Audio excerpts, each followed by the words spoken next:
I get to share the news with you. Jeff Kaplan's Afternoon News, 3 to 7 on KSL News Radio. 8:59, traffic and weather together, brought to you by Mountain America's Double Rewards credit card promotion. And first to you, Heather. Well, nothing out of the ordinary as far as delays on I-15 or the West Side Belt in the Salt Lake Valley, but we do have a couple of minor fender benders. They're on shoulders, just slowing people down a little bit as they pass by. Verl. Nothing too crazy in Davis and Weber counties. I-15 north and southbound looking pretty good. Your typical slowdown southbound I-15 around the Ponds Park area, and on eastbound I-80 as you're in between Kimball Junction and the Highway 40 exit. The magic has arrived in Salt Lake City. Celebrate the filmmaking magic and more at Harry Potter the Exhibition, now open at the shops at Southtown. Tickets at harrypotterexhibition.com. Earl Johansson in the KSL Traffic Center. Let's get a look at that weather forecast now for today. 93 for a high, the same tomorrow. 94 for Thursday, Pioneer Day, with mostly sunshine. We climb back up to 98 by Monday of next week. Right now it's 81 degrees downtown. Inside Sources coming up next on KSL. KSL FM Midvale. KSL Salt Lake City. From the KSL Common Spirit Health Studios, this is KSL News Radio. Utah's news, traffic, and weather station. 9 o'clock at KSL News Radio. I'm Amanda Dixon. KSL's top story, we're learning from the family of a Lehigh man, or hearing from a family of a Lehigh man who was killed in a plane crash outside of West Yellowstone last week. I always think of him. He was as a ray of sunshine. He would light up the room, and he was so complimentary and kind to anyone that came in his path, and everybody felt like his best friend. Brooke Robe tells KSL TV her husband, Ethan, was flying with two other pilots Thursday night, trying to log more night hours so he could become a commercial pilot. But the plane crashed and all three people on board were killed. The FAA and NTSB are investigating what caused the crash. Ethan leaves behind his wife and 7 children. Our top national story this hour from ABC News. Scientists are about to get a closer look at a phenomenon that has captured the imagination of humans for millennia, the Northern Lights. As part of a mission called Tracers, a pair of research satellites is to be hoisted into space today. Once in orbit, one satellite will trail behind the other, both moving at over 16,000 miles per hour and studying the solar wind. That's the source of the Northern Lights, but also potentially damaging to electrical and communication systems on Earth. ABC's Jim Ryan reporting. Today is shorter than normal. The Earth is spinning faster this summer, and that means some summer days are about 1 millisecond shorter than usual. The speed the Earth spins is actually determined by the moon and tides. When the satellite is at a higher or lower altitude, it spins faster. Your money at this moment, the Dow is up 29 points. We're at 44,352. Coming up, it looks like highs will be in the low 90s today with a few clouds. KSL weather is next. KSL News Time 9:02. A reminder about the simplest way to get updated for your day. Hit your KSL preset when you jump in the car, and we'll take care of the rest. Hear key news updates and traffic reports. Andy and Amanda from 5 to 9 in your car. KSL News Radio at 102.7 FM. Do you suffer from depression? The Department of Psychiatry at the University of Utah is currently seeking people between the ages of 18 and 65 who have depression to take part in a comprehensive treatment study. The goal of this study is to see if 2 naturally occurring supplements will improve depression in people living at higher altitudes. Participants will take the supplements for 8 weeks, and the study lasts 12 weeks in total. Participants must already be taking an SSRI or an SNRI medication for at least 8 weeks. Compensation will be provided to study participants. Again, if you are between the ages of 18 and 65 and suffer from depression that hasn't responded to usual antidepressants, the University of Utah is conducting a study that may help. For more information or to take part, please call 801-581-3475 or visit altitudedepressionstudy.com. That's 801-581-3475. or altitudedepressionstudy.com. You bought a house, or maybe you're building one, but it just isn't feeling like home. Not yet. AMC Building Materials has this undeniable knack for transforming a house into a home, your home. How do they do that? They combine years of exceptional kitchen and bath creations with your ideas. In fact, customer satisfaction is their #1 priority. You know what you want. You know it's not going to be cookie cutter, and this is exactly where AMC shines. AMC delivers exceptional quality, bold-style kitchen and bath designs, along with their exceptional value and a timeline you'll love. Most projects are complete by the elite AMC professional installers in under 10 days. Immerse yourself in the beauty, function, and feel in person at the AMC Building Materials Showroom in Salt Lake City. Get directions and schedule your free estimate at amckitchenslc.org. AMC Building Materials, transforming your house into a home. amckitchenslc.org. You probably saved my life. Every single day, Soda Weight Loss is helping people let go of the weight and keep it off. I mean, I was 30 pounds overweight, and I went in, and the doctor said, you need to change your diet. Get help and get started with Soda Weight Loss. Got off my blood pressure medicine and my cholesterol medicine, and that is amazing to me. I went from a 16, 18 down to a size 4 now. So that is amazing. It makes you feel so good. Splash into summer savings right now with Soda's lowest prices of the year. No injections, no pills, no hunger. I would recommend Soda because it's sustainable. This is lifetime change. I let go of 50 pounds. It felt unreal. We're the #1 weight loss company in America for client satisfaction and results. And with our incredible summer savings, what are you waiting for? Get help, get results at sodaweightloss.com. That's SOTA weightloss.com. Soda is, say it with me, state of the art. Traffic and weather together, brought to you by Mountain America's Double Rewards credit card promotion. And here is Virl Johansson. We've got a crash on northbound I-15 as you're approaching the Pleasant Grove Boulevard exit. It's on the left shoulder, blocking that off. We do still have some heavy congestion all in that area as you're going northbound I-15. And then it's your typical slowdowns as you get to the point of the mountain for northbound I-15 and in Midvale. Southbound I-15, just a typical slowdown as you're approaching the Ponds Park area in Kaysville. Deseret First Credit Union is turning 70, and now it's their turn to say thank you, with special member giveaways happening all year long. Visit dfcu.com to learn more. Virl Johansson in the KSL Traffic Center. Today will be partly cloudy with highs in the lower 90s. Some winds will stick around, but they're expected to clear up by tomorrow. Right now, let me refresh and see if we are at 81 degrees right now. I'm Amanda Dixon from the KSL Common Spirit Health Studios. Listen online at kslnewsradio.com. We're Utah's news, traffic, and weather station. The all-new Inside Sources. Your inside access to the people and policies shaping Utah's future. Here are Greg Skordas and Holly Richardson on KSL News Radio. Welcome back to Inside Sources. I'm Greg Skordas alongside Holly Richardson, and we are following up on a West Jordan house fire that took the lives of 4 people, including 2 children. This was last Friday the 14th, I believe, in West Jordan.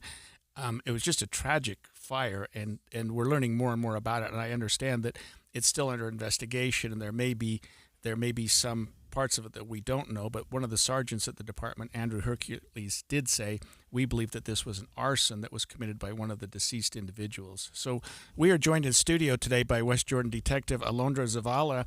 Thank you for joining us this morning. Thank you for having me. And on such short notice, but thank you for being here. And I know that it's still under investigation, and you're one of the detectives. You're apparently the lead detective on the case. So if there are things you can't share, by all means, let us know. But what do we know so far about this particular situation? Well, originally it was actually July 18th, if I'm not mistaken. Okay. And it had come out to us in regards to a fire that had happened at that residence. So not only officers, but obviously our fire department responded. And when we arrived on scene, there was a female that was located outside. That female was on fire and had been transported by helicopter to the University of Utah.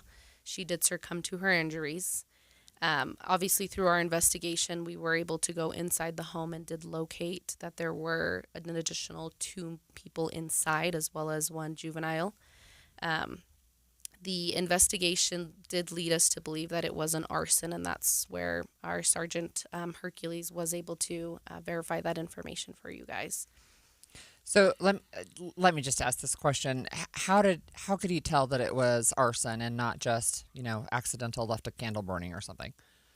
There were obvious things that were present inside of the residence that have us believing that it was an arson. I can't talk too much in regards to what that was specifically, but there are certain things that as investigators we do look for to be able to insinuate whether it was accidental or something that was started by someone, as well as not only were West Jordan police officers there, but as well as fire investigators. We were just there to assist as well as kind of help with their investigation. I'm actually not the lead detective. It's a different detective, but I am helping on the case, yes. Yeah, and can you tell us the house itself, was it a total loss? I mean, by the time people arrived, was it just so consumed with fire that it's completely destroyed, or do you know? It, as far as we're aware of, when we originally had gone, we had amazing bystanders that were willing to help the people that were involved.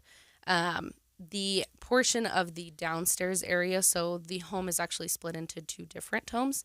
The lower portion had completely been burned. The upper level, because it's 3 stories, there were actually some rooms that were not damaged, but that's unfortunately not for me to decide if the property is completely gone. It's for our insurances, but we do work with insurance companies as well. And I know I used to work at the DA's office and would go to crime scenes. I never went to an arson scene or a fire, but I had to imagine that crime scene was just horrible to walk into and just be a part of. Yes, there's definitely a lot of trauma that can come into going into different kinds of crime scenes. This particular one was difficult to see. I know, at least with West Jordan, we have an amazing peer support unit, so it's different detectives, different officers, and some of our civilian staff as well are on peer support. So we do a really good job with checking in with everybody who was present and just checking in with each other to make sure that everybody's doing okay.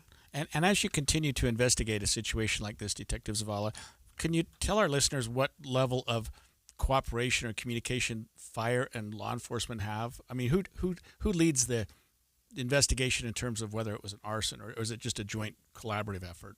It is collaborative. We work with fire, but when it comes to the actual fire portion, I mean, I speak for other detectives as well as just myself, but I don't know what's going to create or where something's going to originate. So we do rely heavily on the fire department to assist with letting us know what they've located, and then if something turns criminal, then they'll rely on us to kind of reiterate some of the things that we're seeing within that fire, but we work hand in hand. So I have a question. You said that there was one of the kids was found outside, and we know from some of the news stories, or was it the mother? That there was a bystander who was able to pull her out of the house, but she's the one who passed away. But there were 2 people inside, but there were 4 people who died in the fire. Is that right? Yes. So it was actually a juvenile female who had escaped from one of the windows, and a bystander had located her. Inside of the home, it was we can verify that it was a male and female and another juvenile male. Okay, so 3 people inside the home. Correct. Yeah, it's just so sad. Yeah, it is tragic. And when Holly, when I worked at the DA's office, I worked on the arson fraud unit. And so I know you can't speak to too many things, but when law enforcement and arson investigators go in, they do look for signs of arson, including what they call an accelerant. That is something that people would use to start a fire, gasoline or kerosene or whatever they happen to use. But that's usually, when you asked the question earlier, was there signs of arson? That would be, and I know you can't comment, that would be the type of thing that an arson investigator would look for. Things that kind of, you don't have gasoline inside your house. And so they would look for something, an accelerant or something like that would cause that.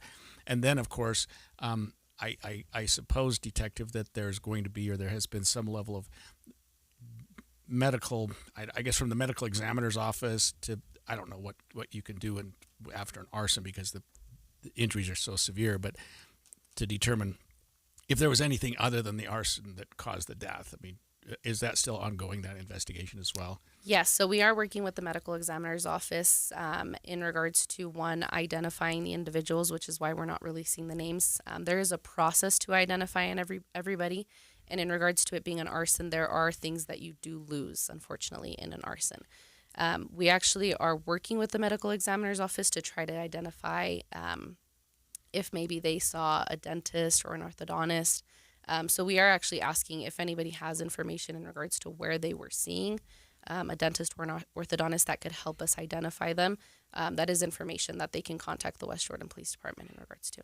And are neighbors and family members also part of your investigation? Without disclosing anything, you go around and talk to as many people as you can about the goings-on of the house and family members and talking to them about how the family was interacting, that type of thing? Yes, we always try to get a history just to see if there's any more information that maybe we couldn't gather while we were there. So we do reach out to family members, neighbors, friends, anybody that has information in regards to something they saw. I know there were cameras around the area that did help us. So that was something that was beneficial during the investigation. So we try to gather as much factual information as we can. So I am not a police officer. I've never been one. I've never been an attorney. But my first thought when I saw news reports that said there was an accelerant used, that this has got to be a case of murder-suicide. Is that something you can comment on, or not really at this time? Not at this time. Okay. Well, we'll look forward to seeing your investigation. And by the way, your chief is one of the best in the state. I've known him for a long time, so you're lucky to be with such a great... You're going to get texts now. A great department there at West Jordan. There are a lot of good ones, but he's one of the best. When we come back after the break, we're going to talk about maybe a little bit of a follow-up on this, and although the detective couldn't talk about it, and that is we're going to talk to and about domestic violence in Utah, things that you can look for, signs, and what where neighbors you can get and help. friends can do when we come back. Listen to KSL for the new and traditional content you've always loved. There's the new Inside Sources, expanded from 9 to noon, and new expanded news coverage with Maria Chaleos on midday, noon to 3. And of course, the news and weather from voices you love, mornings and afternoons.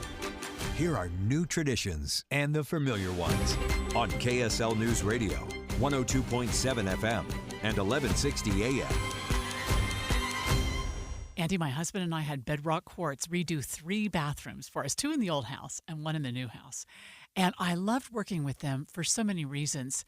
One of which is that they're like a 4-generation family-owned business here in Utah that has been installing countertops and making beautiful kitchens and bathrooms for years and years. Well, at my house, I suffer from what's called paralysis of choice. When you've got something as wide-ranging with the different types of counters that they offer with quartz, quartzite, like I didn't even know what the difference between those things are. I'm going to need that kind of help when I go through the process. Oh, they have wonderful designers. Plus, when you go in their showrooms, it's super easy. At station number 1, you select your color and your material. Then you go to station number 2.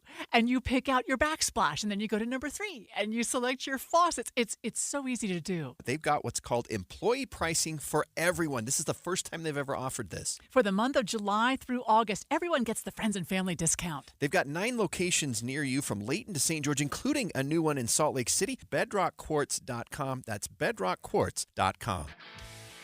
This is the story of the one.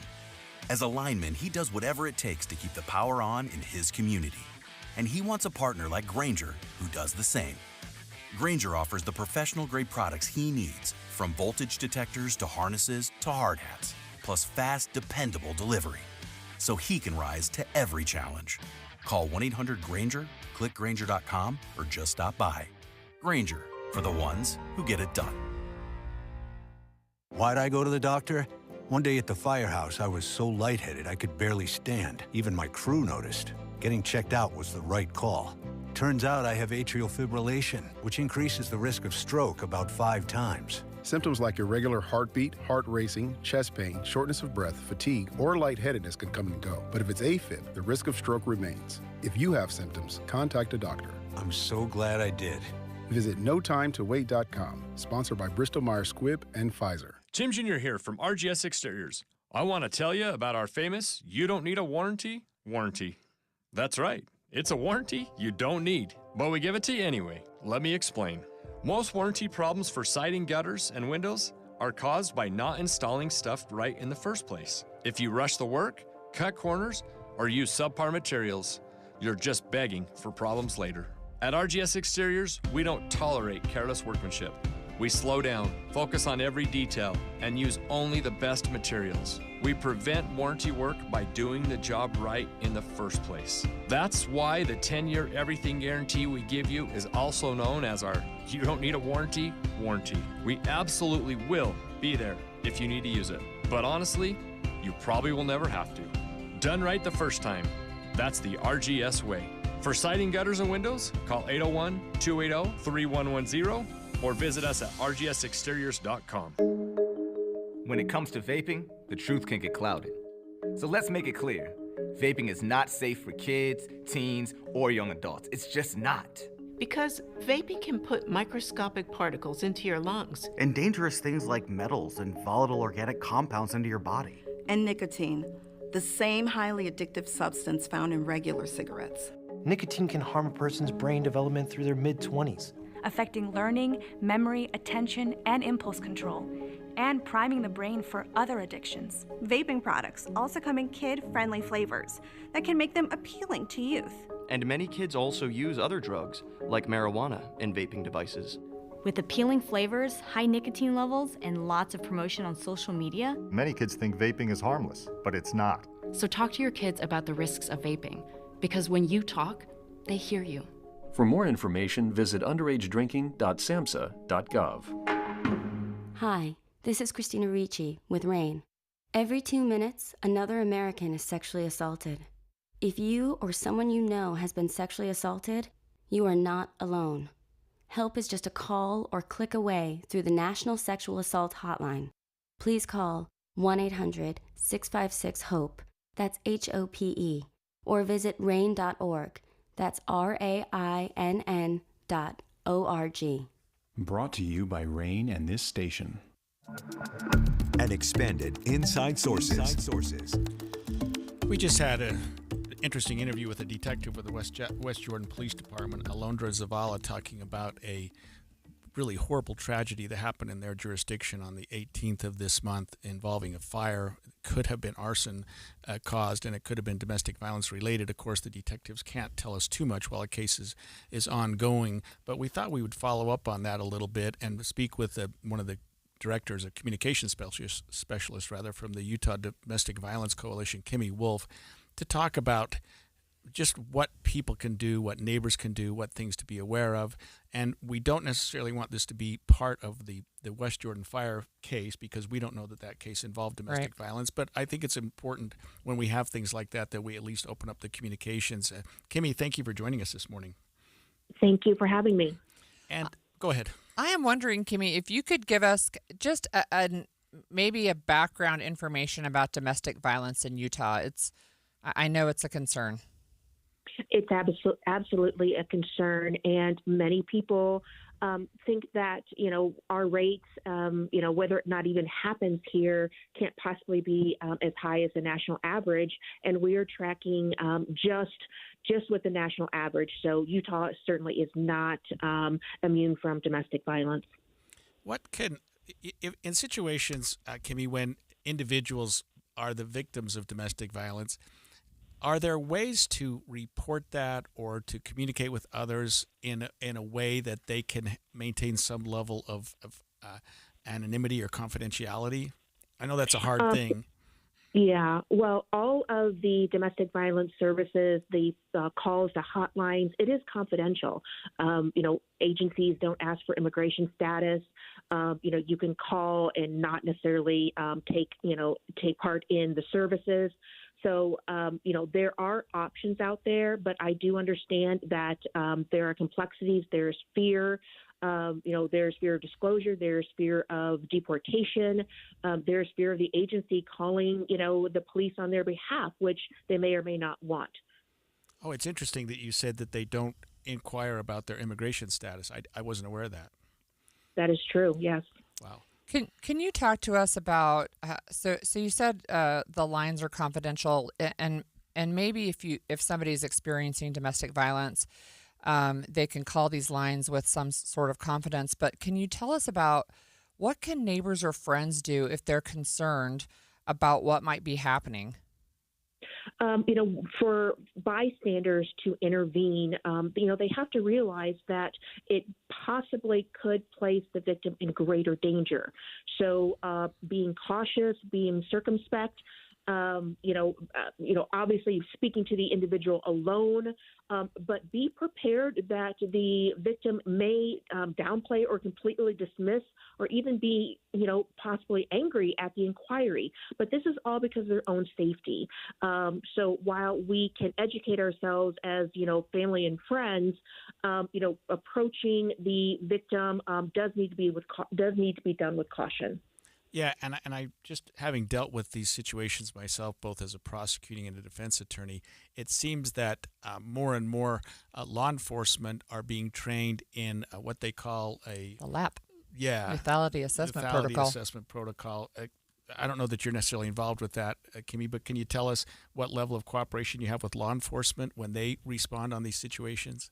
Well, the LAP, as of 2 years ago, it has been mandated throughout Utah for every police department. So they have received, of course, additional training on that. There is just a brief 11 questions that they go through when they can determine who is the victim. Now, this is only appropriate to be done with the victim. It's done in private, not in, the same room, as the potential offender. And so the LAP asks for a history. And so this history might not just be about physical violence. It could be about financial troubles. It could be about, pending divorce or legal actions. It could be a history of firearms or threats of harm. It also, asks for about, strangulation or choking, impeded airways, which is a huge indicator of potential lethality. So it's a very simple yet sophisticated tool for law enforcement to really understand the potential threat for lethality. One of the things that I learned after the discussion on the LAP is that strangulation was and is really a high-risk indicator. Is that something that you are seeing with your coalition? Are you seeing more and more of that now that more LAPs are being done? Yes. So we're asking that question, which, the victim may not even think to mention during the police interview. They may be talking about that particular situation, or they might be talking or focusing more on the, a physical blow or a slap. But, impeding an airway, it's very intentional. It's not a quick action. And so there obviously is threat for death at that moment in time, but there could be, potential, medical issues down the road. So that's why, as a part of LAP, and as a consequence, we are advocating for and actively, soliciting, with the legislator to provide more funding for LAP exams, which is very different than a typical ER visit. A LAP exam could be between 2 and 3 hours with special lighting. Kimmy, a lot of times, at least in my experience, and we're speaking with Kimmy Wolf, communications specialist with the Utah Domestic Violence Coalition, victims, even victims of severe violence, will often want to, for the sake of the children or other reasons, stay in the relationship. And that's not always the worst thing in the world. But what can you tell them about resources that might be available for their perpetrators, or for their marriage, or for their union, to try to keep things together if they do want to do that, even though there's been a history of violence? Sure. So, we can never negate emotions, history, positive history in a relationship. And so there are very real reasons why someone would want to stay in the relationship, romantic and practical. So our link line, our hotline, 24/7 hotline, is equipped to handle calls from victims, from family and friends, from law enforcement, as well as perpetrators. And statistically, there's about 5% of our annual calls are from perpetrators, people who use power and control but want to change, want to get help. Now, couples counseling is never appropriate in interpersonal violence relationships, but if someone who uses these tactics in their relationship wants to seek help and wants to make a change in their behavior, resources are available. So, Kimmy, I have a question about the increased use of perhaps domestic violence shelters after these LAP assessments have gone into place. What are you seeing with your organization about the demands for these types of services? Well, part of the WAP and I think a huge part of the success is that the responding law enforcement officer will make a connection with a local domestic violence agency while the victim is there. And so if the victim is willing, he or she can get on the phone and talk with an advocate. If they're not, then there at least is an indication from law enforcement that, this is a serious situation. He or she is very concerned about this person. They're not willing to speak now, but I will be giving information about your agency. Hopefully they will follow up. Now, these referrals, both direct and indirect, has caused victims to reach out. So yes, there is a huge, increase, sometimes 80-90%, with agencies. And so while they're struggling to meet that demand, the fact that there is a demand that has gone up, that is just fantastic news. One final question, if you don't mind, and where can people go for help? If they feel like they need help right now, what are numbers or websites they can go to? So if it is an immediate crisis, the person is in fear for their safety, it is a current act of violence, call 911. Absolutely, call 911. Now, if it's something that they just would like information, questions, connections, contact our hotline. It's 1-800-897-LINK, LINK, and our advocates connect people to services throughout Utah. So it does not matter where you are hearing this message from. Reach out, and then we can get you connected with local services. Thank you so much for joining us, Kimmy. We've been speaking with Kimmy Wolf. She's communication specialist with the Utah Domestic Violence Coalition. And when we come back after the break, we're going to talk about some files involving an interesting case that was released and how it could affect the release of information about another case that people are interested in right now. Stay with us. 9:30 at KSL News Radio. I'm Amanda Dixon. KSL's top story this hour. It is a holiday week, and search and rescue teams around the state have already been busy. KSL News Radio's Brianna Willis. 4 hikers had been traveling in the Kolob Terrace area Saturday and then got worried when they started down a slot canyon and realized it wasn't the one they had planned for. They used a satellite phone to text search and rescue. They had food and water, but were concerned about how wet the canyon was and having to spend the night there. They were lifted out around 8:30 the following morning. In a separate incident, St. George News reports a couple had to be lifted off a ledge in Cedar Canyon Saturday afternoon.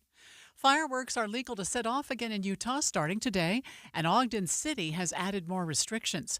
The city raised its fire restriction level from yellow to orange. The city says they had some close calls around the 4th of July holiday, including a group setting off fireworks in the hills illegally, sparking a fire on July 6th.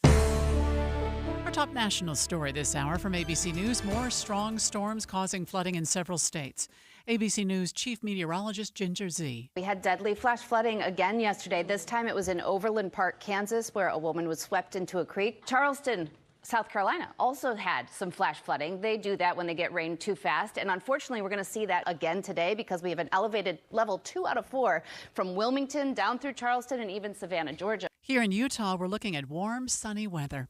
Your money at this moment, the Dow is up 32 points. Right now, we're at 44,353. Coming up, looks like highs in the 90s for the rest of the 7-day forecast. KSL weather is next. KSL News Time, 9:32. The sources where we get our news matters. When you listen to Utah's Morning News, we want you to feel the stories are important to you and trustworthy. This is Amanda Dixon. And I'm Andy Farnsworth. Join us weekday mornings on KSL News Radio. Have old jewelry you never wear? A diamond that's been passed down but doesn't quite feel like you? At Duke's Jewelers, they specialize in remounting and custom design. Whether it's refreshing a cherished heirloom or creating something completely new, they'll help you bring your vision to life. Bring in your own diamonds, gemstones, or even gold. They'll start with a one-on-one consultation, sketch ideas together, and create detailed CAD renderings so you can see exactly what your new piece will look like. They even offer 3D resin models so you can try it on before it's in production. It's personal. It's collaborative, and it's all done with the quality and care you've come to expect from a fourth-generation jeweler. Visit Duke's Jewelers in Springville, where your old treasures become new favorites. That's Duke's Jewelers. DukesJewelers.com. Whether you're building your $1 million dream home, giving your current home a facelift, or just trying to get it out of the minor leagues, Peach Windows and Doors brings the big league look. Modern style, energy efficiency, clean lines, tough builds, and curb appeal that hits like a home run. Not sure what you need? No sweat. Peach has the coaching staff to get your home in the game. No pressure, no gimmicks, just solid game plans and pro-level results to help you knock it out of the park. Come see for yourself big, beautiful windows that bring the outside in. Visit Peach Windows and Doors showroom, big enough to spark ideas, small enough to feel right at home. It's time to step up your game and make your house the MVP of the neighborhood. Why live in the minor leagues when you can swing like $1 million? Peach Windows and Doors, because real homes play like champions. Visit peachdoorsandwindows.com or call 801-566-1255 for your free consultation. That's Peach Windows and Doors. Give them a call, 801-566-1255.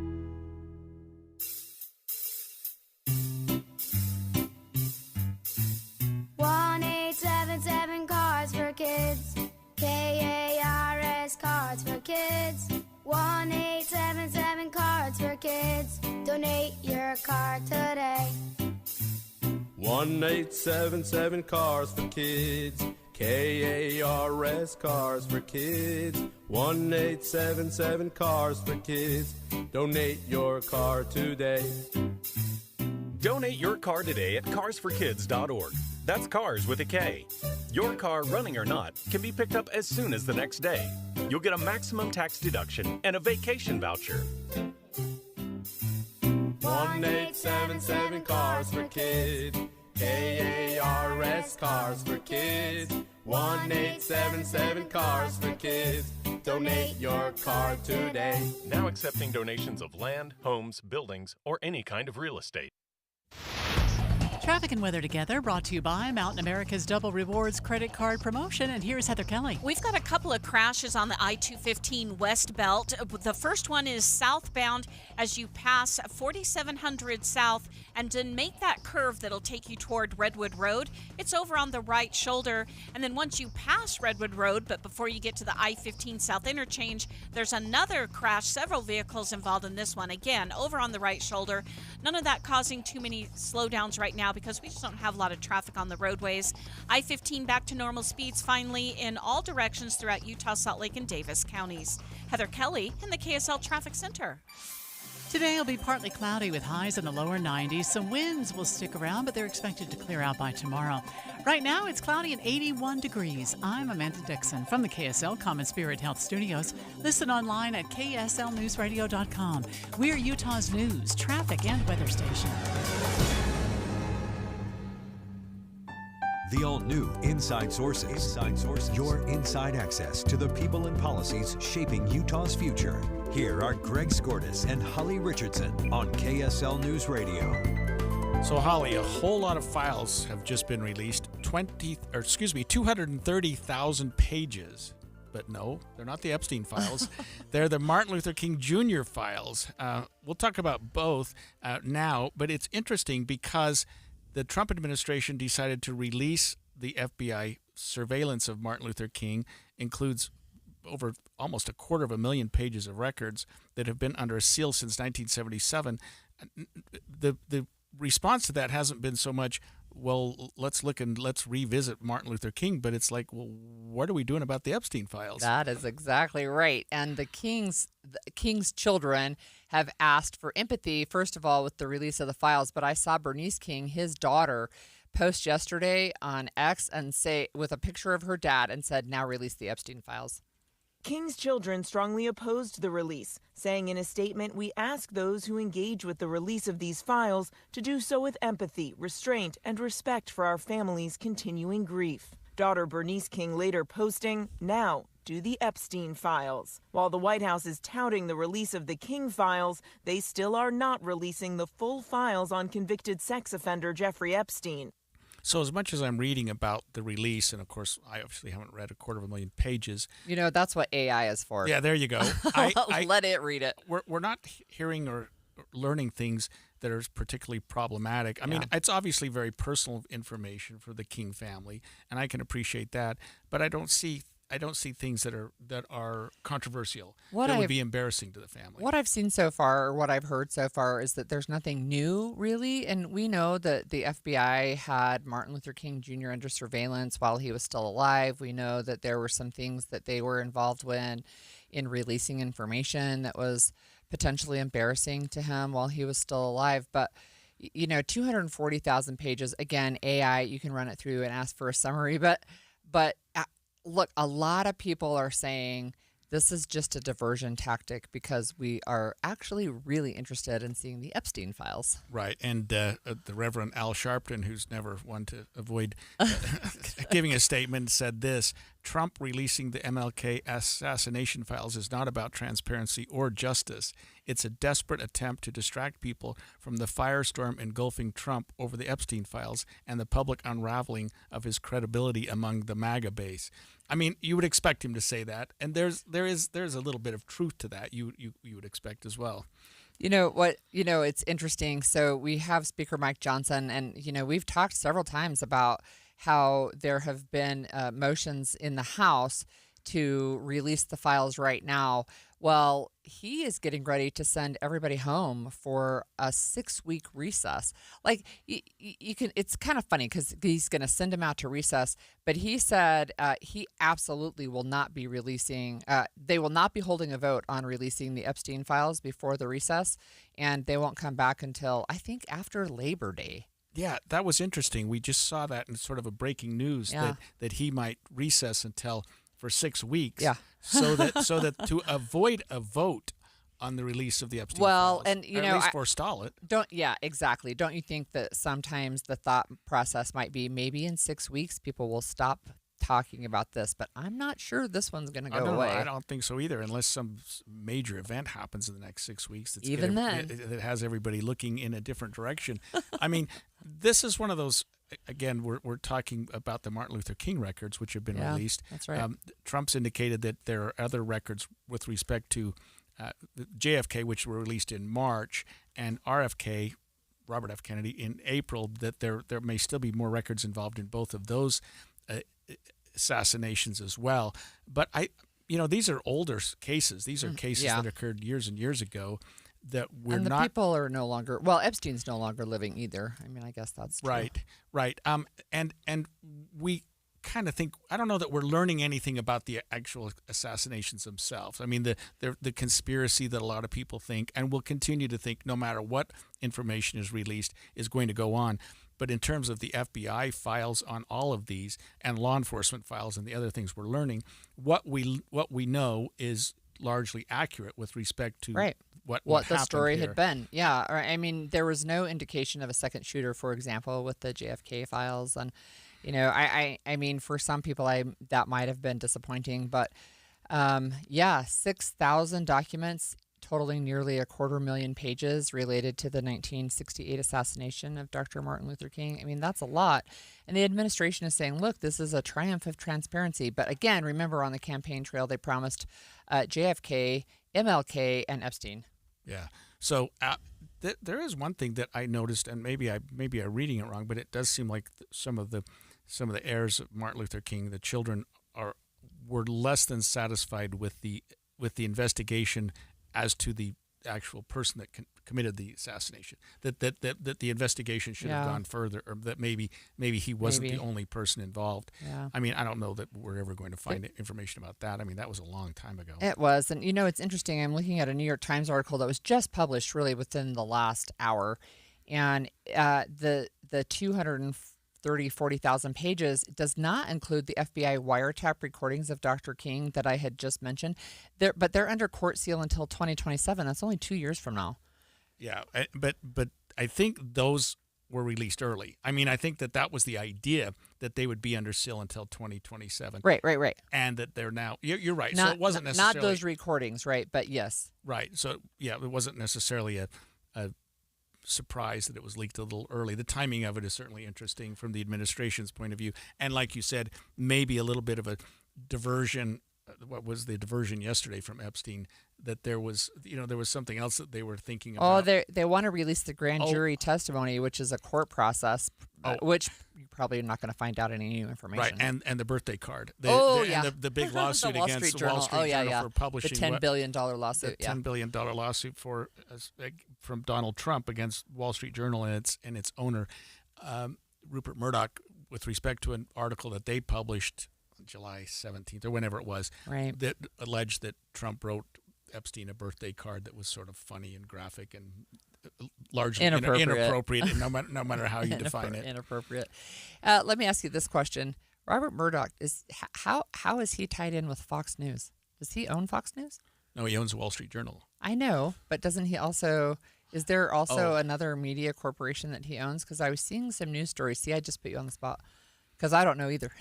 Yeah, so the Wall Street Journal is owned because I when I was looking at the lawsuit, I wish I still had it. Wasn't it Rupert Murdoch? He was sued. So he owns this umbrella company that's called something else because it wasn't the Wall Street Journal that was sued. It was the umbrella company that owns the Wall Street Journal, and he's a majority owner of that company. Yeah, he also owns Fox News. Okay. Well, interesting. So that makes it awkward. Yeah, seriously. Because it doesn't take long when we're sitting in this booth here. They're one of the many stations that's in front of us is Fox News. And all right. They're largely very friendly to Trump. They're very friendly to Trump. They're not taking any of this Epstein stuff as seriously as other people are. But you don't think it's going to go away in 6 weeks? I don't think it will because some of the people who were really strong Trump supporters and really want this transparency also still have a megaphone. They either have podcasts or they have YouTube channels or TikTok channels, and I don't think they're going to let it go. But I mean, I could be wrong, but I really don't see that happening even with 6 weeks. 6 weeks is a long time for public memory, but it's not that long. So let me just ask you this. We've only got a few seconds. Would this be a normal time when the House would take a vacation? Yes.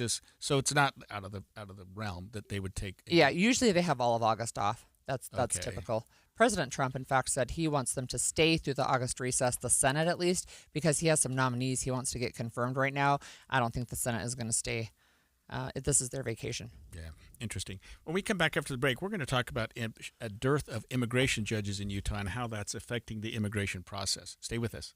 What's up, everybody? I'm Mike Wilson with Any Hour Services, and if you have a drain that's clogged or backed up, after you've tried the plungers and products, the next step usually involves some kind of drain snake or cabling equipment. You see, sometimes the blockage is far enough down the line that you need special equipment that most homeowners just don't have. That's where the Drains Department at Any Hour Services can help. A drain snake can clear most blockages and get the water flowing again, and clearing blocked drains is what our Drains Department does day in and day out. So if you're a homeowner with a drain line that's clogged or backed up and you'd like one of our drain technicians to come and snake the line for you, it's only $29. Yep, you heard that right. Any Hour Services will snake any drain line with normal access for only $29. Sinks, showers, tubs, toilets, floor drains, laundry drains, even that sewer main line that connects to the city. We'll snake any line for just $29. For help with your drain issues, call Any Hour Services at 801-443-7700. You can Google Any Hour Services. You can even schedule online at anyhourservices.com. No one helps more homeowners than Any Hour Services. This is the story of the one. As a safety manager at a manufacturing plant, he does everything he can to keep his coworkers safe. From finding ways to reduce risks to keeping safety supplies in stock. And for that, he relies on Grainger. Grainger offers a broad range of quality products and next-day delivery, so he can always play it safe. Call 1-800-GRAINGER, click Grainger.com, or just stop by. Grainger, for the ones who get it done. Why'd I go to the doctor? One day at the firehouse, I was so lightheaded I could barely stand. Even my crew noticed. Getting checked out was the right call.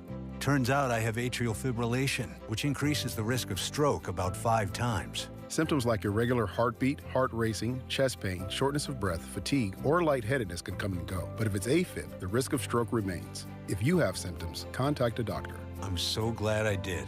Visit NoTimeToWait.com. Sponsored by Bristol-Myers Squibb and Pfizer. You probably saved my life. Every single day, Soda Weight Loss is helping people let go of the weight and keep it off. I mean, I was 30 pounds overweight, and I went in, and the doctor said, you need to change your diet. Get help and get started with Soda Weight Loss. Got off my blood pressure medicine and my cholesterol medicine, and that is amazing to me. I went from a 16, 18 down to a size 4 now. So that is amazing. It makes you feel so good. Splash into summer savings right now with Soda's lowest prices of the year. No injections, no pills, no hunger. I would recommend Soda because it's sustainable. This is lifetime change. I let go of 50 pounds. It felt unreal. We're the #1 weight loss company in America for client satisfaction and results. And with our incredible summer savings, what are you waiting for? Get help, get results at SodaWeightLoss.com. That's SOTA weightloss.com. Soda is, say it with me, state of the art. Hi, I'm Utah tax attorney Jordan Wilcox. When the IRS invades your life, keep in mind, it's not just you. My name is David. I was in trouble with the IRS. I owed about $140,000. It was a very stressful thing to know that you owed that much money to the IRS. Don't face the IRS alone. When I knew how much I owed, it was really, it's overwhelming. It's you worry about the whole, your whole world, what's going to happen. With everything in your life at stake, don't trust just anyone. Everything was said and done, and with the IRS offered me to pay $4,000. You need someone to fight for you. Do not hesitate. Do not think it twice. Go see Jordan Wilcox. Visit endtaxworry.com. Put an end to IRS collection and aggression today. That's endtaxworry.com. Anybody that needs help in this situation, please go see him. endtaxworry.com. I'm Andrew Saul, Commissioner of Social Security. I'm here to warn you about telephone scammers pretending to be government employees. Some of these scammers may say threatening things like you will be arrested if you don't make payments or provide personal information. Do not fall for these tricks. These calls are not from us. Real Social Security employees will never threaten you for information or money. If you receive a call like this, hang up. Never give the caller your personal information, like your Social Security number or bank account, or send money in any form, cash, gift cards, wire transfers, or prepaid debit cards. Report the call to our law enforcement arm, the Office of the Inspector General, at oig.ssa.gov. Share this information with your friends and family.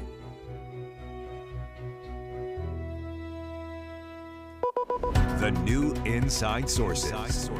We're going to take a little pivot here from the next story because our guest is not available quite yet. But talk about something this is really interesting that I was looking at, Holly, this morning, and that is that Weber State and Utah Valley universities are proposing a couple of 3-year bachelor's degree programs. These accelerated degrees require as few as 90 credit hours. And I think a normal bachelor's degree is like 120. Yep. To increase flexibility and affordability for students. It's interesting, and I suppose that they've got to have limited subject matters that they can give those degrees in as well. One of the things that's interesting is there have been multiple universities talking about doing something like this and streamlining degree programs. What that means to me in general is that you start to take out some of the extra electives. It's not the required classes, and it's not your basic, you have to know how to write, you have to know how to read, right? Those types of classes, but taking out some of the extra electives. So Utah actually passed a law earlier this year, and it really was wanting to look at these school programs. They're trying, look, there's a push to say, sometimes the degrees don't translate into jobs. We want to have a workforce that's meeting we want to have education that's meeting workforce needs, and at the same time be able to provide college degrees. But these degrees, House Bill 205 was called strategic reinvestment legislation, and it limits bachelor's degrees to no more than 120 credit hours unless there's programs that require additional credit hours because of accreditation or their licensing. But now you have these universities that are saying, hey, we think we can do some of these degrees in 90 hours. And there's really some interesting majors out there. Yeah, and my major in college was in engineering, and I always thought that first year when I was taking these other classes not related to the major, what was going to be a waste. But looking back, I mean, Western civilizations and the things that we learned were invaluable. They were incredible. But you kind of want to cut to the chase when you're studying a degree like that and say, get me my math and science and chemistry classes as soon as possible, and forget all these other things. But I'm glad I took the whole 120 hours because I learned a lot through those other classes. It's part of a broader conversation about what we want from higher education and training for students. And you know that I was a non-traditional student, so when I went back to get a bachelor's degree, I already had an associate degree. But some of the classes that I had to take, and this is 30 years after I was out of official school, some of the classes were so like, are you serious? You want me to take this freshman level class? I'm 49 years old. I'm older than my professors. Anyway, they're not saying that they're doing that for old students, but what they're saying is, look, there are things that we can do. And so I'll tell you, like Weber State, they're saying some of their degrees are in sound production and recording, which could impact us here, right? But they also have an interdisciplinary degree that looks at politics, philosophy, and economics. And you can get that bachelor's degree in just 3 years. Now, that's interesting. Yeah. UVU proposed 3-year degrees include emergency services supervision. That makes a lot of sense. Professional advancement and several other programs, quote, each designed with high-impact career outcomes in mind and a strong focus on learning outcomes and employer-aligned competencies, according to the business department's release. So that does make a lot of sense. I mean, there's also, we've talked about this before, even on this show, more and more competition from the trade colleges because more and more we need people that are willing to do the trades. Right. And I think that's taking away some of the people that would otherwise be going to universities. I'm not saying it's good or bad, but this might be a way for some universities to say, hey, wait a minute, it's not a 4-year slog. Right. We can get you through in as quick as 3 years, 90 hours, and you'll have a bachelor's degree, which face it is worth. I mean, a lot of people, even if you're not working in the field, you got your bachelor's degree, and it's nice to have that behind you. Yeah, and it's part of a national conversation too. But at Utah, we're number one. Actually, I don't know if we're the first to do that. So they do have to get final approval from the Northwest Commission on Colleges and Universities. They're the accrediting body, but there was a statement, just a press release from USHE, which is the Utah System of Higher Education. It's an interesting acronym, right, USHE? But they said in general, they support this idea for accelerated bachelor's degrees. And, when I was doing my nursing training, I had, it was an associate degree, so you would think 2 years, 60 credit hours. I had a full year of prerequisites I had to take before I could start that program. So the 2-year program was actually a 3-year program. Yeah, and in terms of accreditation, the accelerated programs, what Weber State and UVU are pending final approval by the Northwest Commission on Colleges and Universities. That's the accrediting body for states' higher education. Still needs to follow some of their guidelines, but within the department itself, the school itself, Weber State's programs have already received approval from its own board of trustees. Right. And UVU's are being reviewed by its board of trustees, will be at its next meeting. So this seems to be moving forward.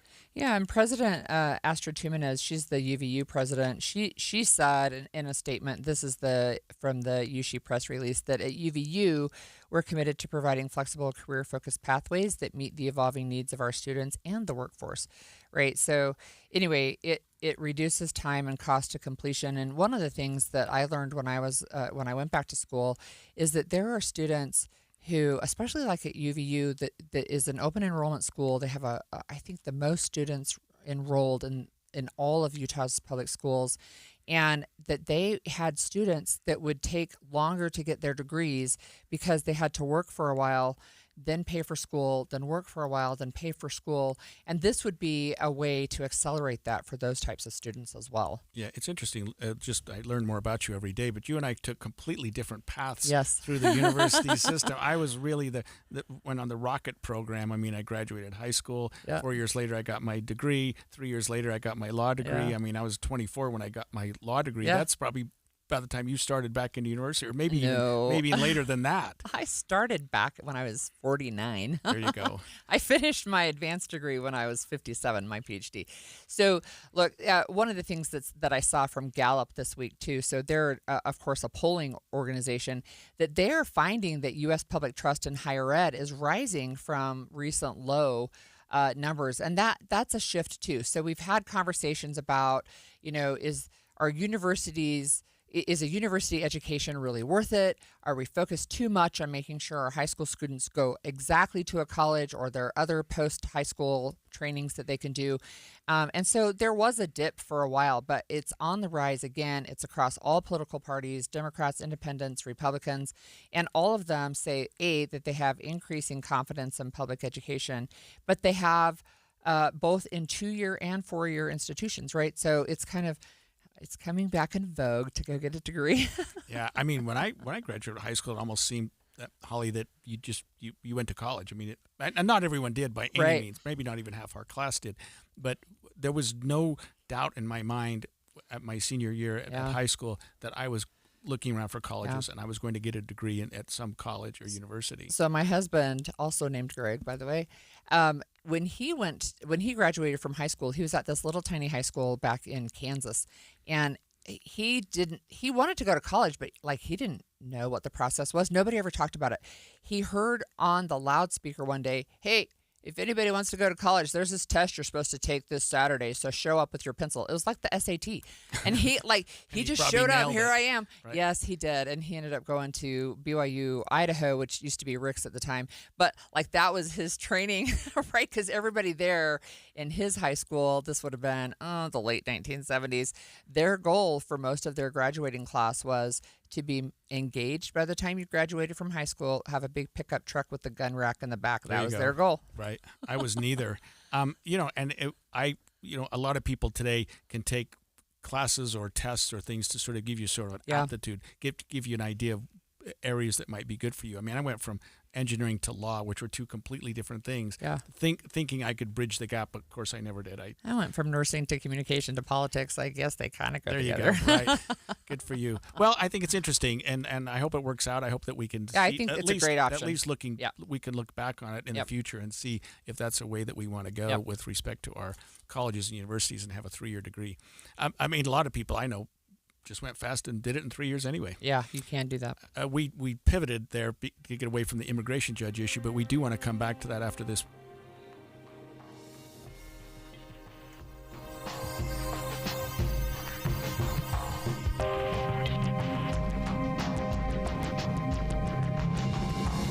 KSL FM Midvale. KSL Salt Lake City. From the KSL Common Spirit Health Studios, this is KSL News Radio. Utah's news, traffic, and weather station. 10 o'clock at KSL News Radio. I'm Amanda Dixon.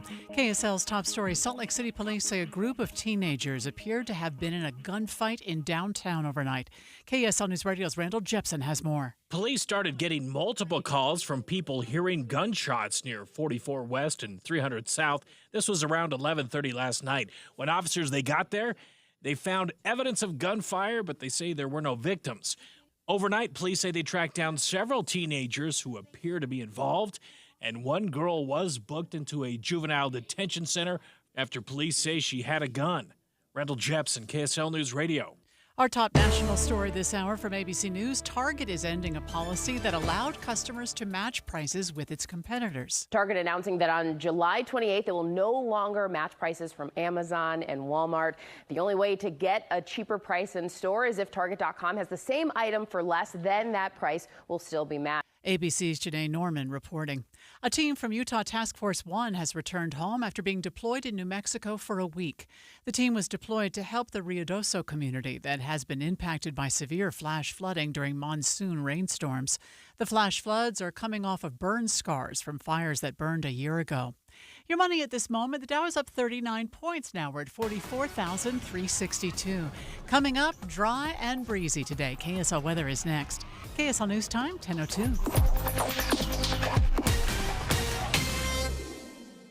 mornings are for recharging. And they're for starting your day right. We volunteer to join you in the car. Get news and weather at 102.7 FM during the most important part of your day. Andy and Amanda, each morning between 5 and 9 on KSL News Radio. Hi, this is Doug Wright. For years now, I've been telling you about Connecticut soft water systems that use 2/3 less salt than the others. But I've never told you exactly how they do that. Well, there are several ways, so consider this as part one in a series. Most of the softeners out there use a finicky, hard-to-adjust computer to guesstimate when to cycle, and it errs on the side of cycling too often, which means it'll burn through way too much salt way too soon. Connecticut is different. It has an all-mechanical system that measures the water precisely. No computer, no guesstimating, so it cycles only when needed. The result, Connecticut delivers perfectly soft water 24/7 using minimal salt. So why not save your lower back from carrying the 3 bags of salt when all you need is 1?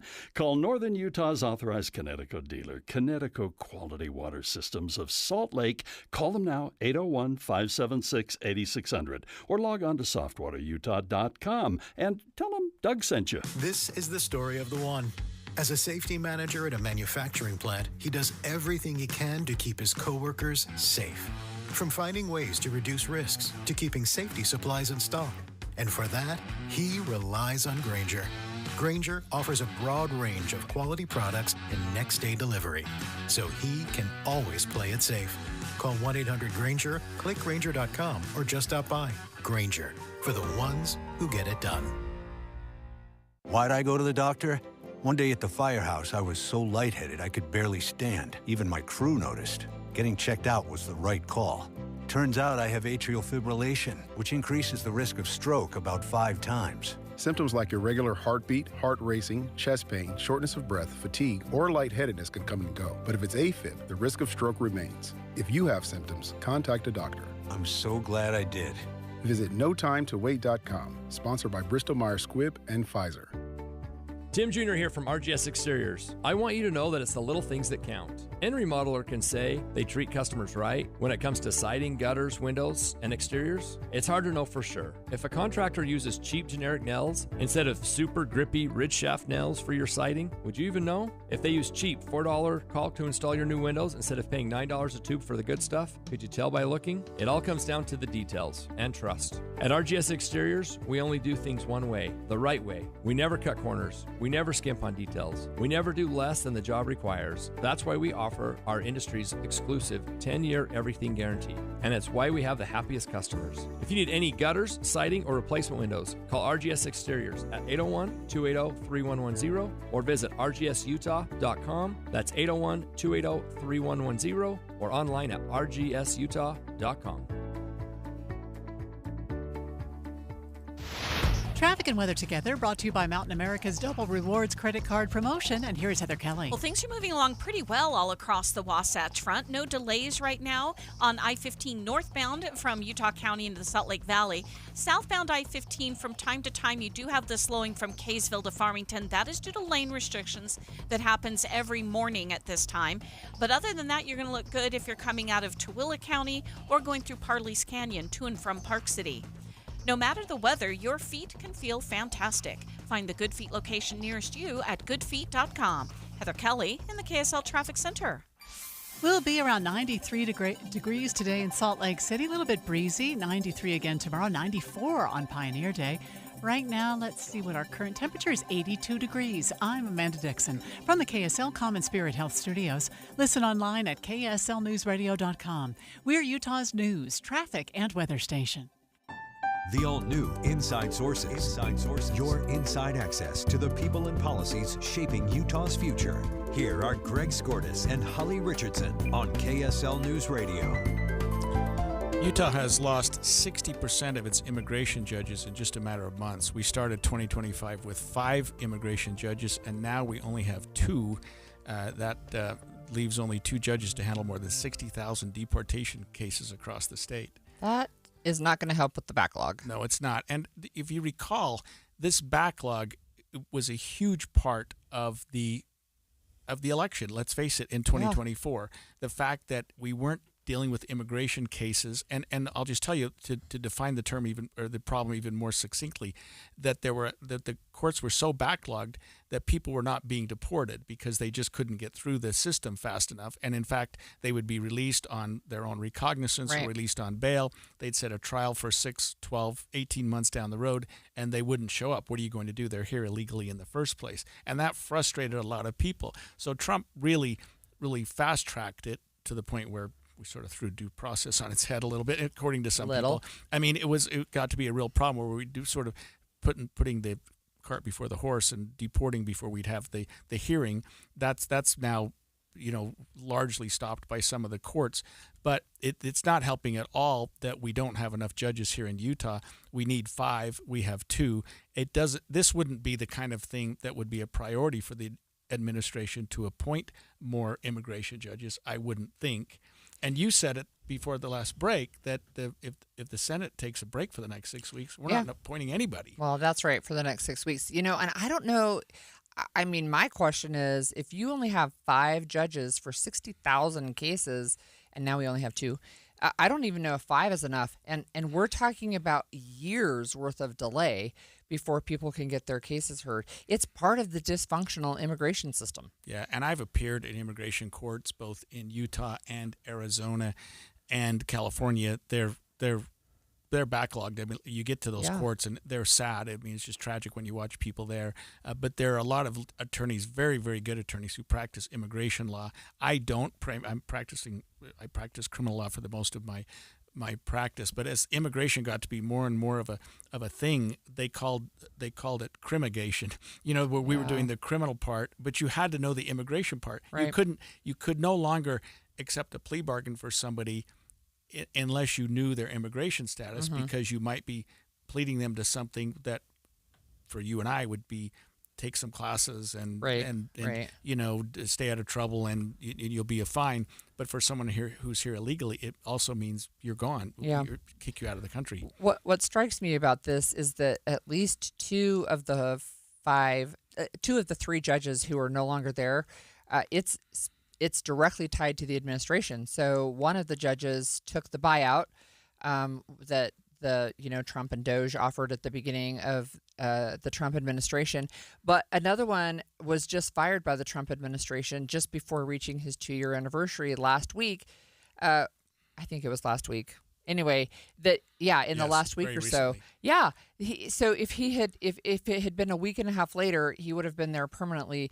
But again, it's part of this streamlining of government. But it's really what problems are you fixing here? Right. And so that creates the problem that we started with, which is if you've got 60,000 cases that are deportable people, and you've got 2 judges now, meaning let's say a judge is really working hard and getting through a dozen or 20 cases a day, that's going to take a long time to get to 60,000. And I'm just making those numbers up. I have no idea how many cases a judge can get through in a day in deportation. What happens to those 60,000 people? If they're going to be held, then we're going to need more alligator Alcatrazes and more. You know what I mean? Yeah, but I don't think they're being held, right? So these are most of these don't have any criminal offense to be held. They're just here on immigration hearings, and they're trying to do things, I think, the right way, right? So whether it's requesting asylum or whatever it is, even green card information. But yesterday, when the KSL News Radio talked about the story yesterday also, but they said with 4 judges, they were having hearings scheduled into 2029. Yeah. And now we're down to 2. Yeah, and you hope that people make their court appearance. When you say, we'll see you in June of 2028.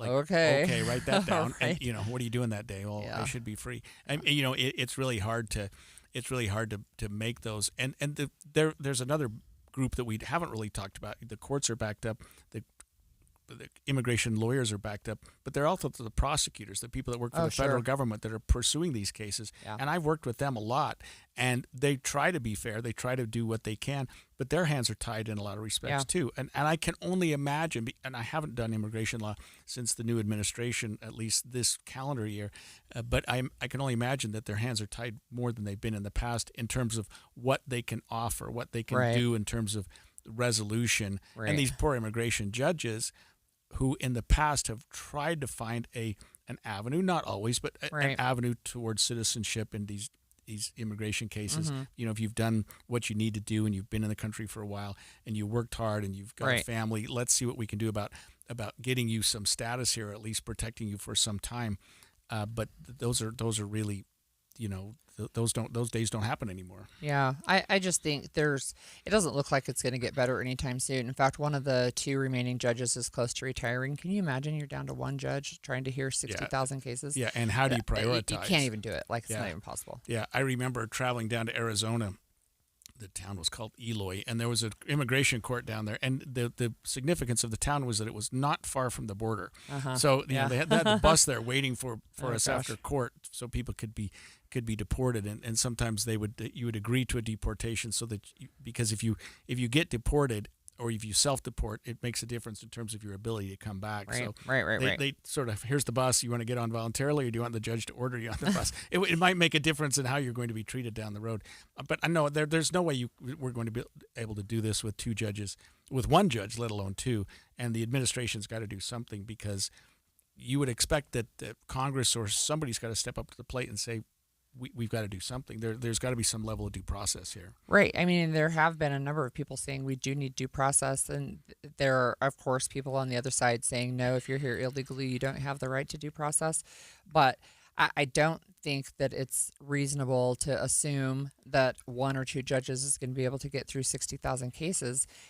I mean, we're going to have a completely different president and makeup of the House and Senate by the time you get through these 60,000 cases, and how many will be added on to the docket by then. So one thing I didn't understand from reading what we're learning here is that there was a Utah judge, who was about to reach his 2-year anniversary of becoming a Right. judge, which would have made his position permanent. Right. I had always thought it was 6 months or a year. I can't imagine a 2-year probationary period for judges, but the administration fires him just a week and a half before he reaches his 2-year anniversary, and apparently that was done for a dozen other judges around the country. So the administration had the ability to get rid of some immigration judges, and they did so not because they weren't doing their job, but because they didn't want them to do I mean, their job. that was part of what Doge did, right? Is they had, I think they had AI help a lot in deciding who was still quote unquote on probationary status, and they had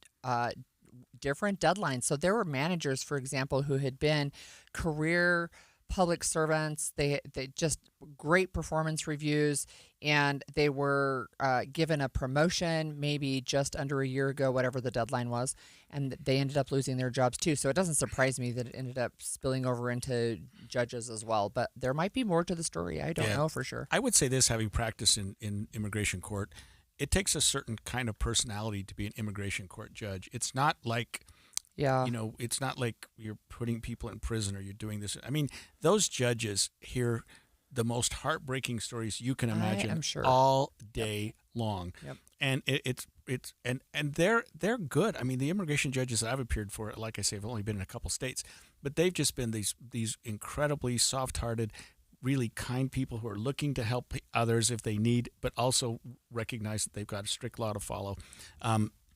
Anyway, it's sad that we have a shortage of that. When we come back, this Utah State Hospital opened 140 years ago. When the hospital opened, it was for different sort of situations than they're dealing with now, and including some weird things that we'll talk about after the break that people would go to the state hospital for. We'll be right back. Behind the curtain of Utah and Washington politics. It seems like the federal government is now saying to the states, you have much more control of your destiny. And expanded inside sources. And so our legislature is trying to figure out what their boundaries are. Well, even like FEMA, right? Yes. Wildfire disasters. The all-new Inside Sources. If we have to pay for it all of ourselves, can we afford that as a state? Greg Skordas and Holly Richardson, now on 9 to noon on KSL News Radio. I am not a rich woman, but I feel like a rich woman every time I go in my closet. The best, hands down, present I've ever received was my husband secretly redid my closet with Closets by Design. So now when I go in there aren't all these shoes just junked on the floor. They're neatly sitting on their shelves. And my necklaces are hanging on their individual hooks, and earrings are in their little squares in this soft drawer that pulls out. It's just gorgeous. In fact, He saw how much I loved it. He had Closets by Design redo the garage. So now all the stuff, the tools, the toys, the junk is all in cabinets. When you open our garage door, you see cars. That's it. It's amazing. The things that Closets by Design can do, and it's going to save you money right now because you get up to 40% off plus an additional 15% off with 18-month financing. You can do so much with your closet, much more than you realize, with this wonderful Utah company, Closets by Design. Find out more at 1-800-BY-DESIGN or closetsbydesign.com.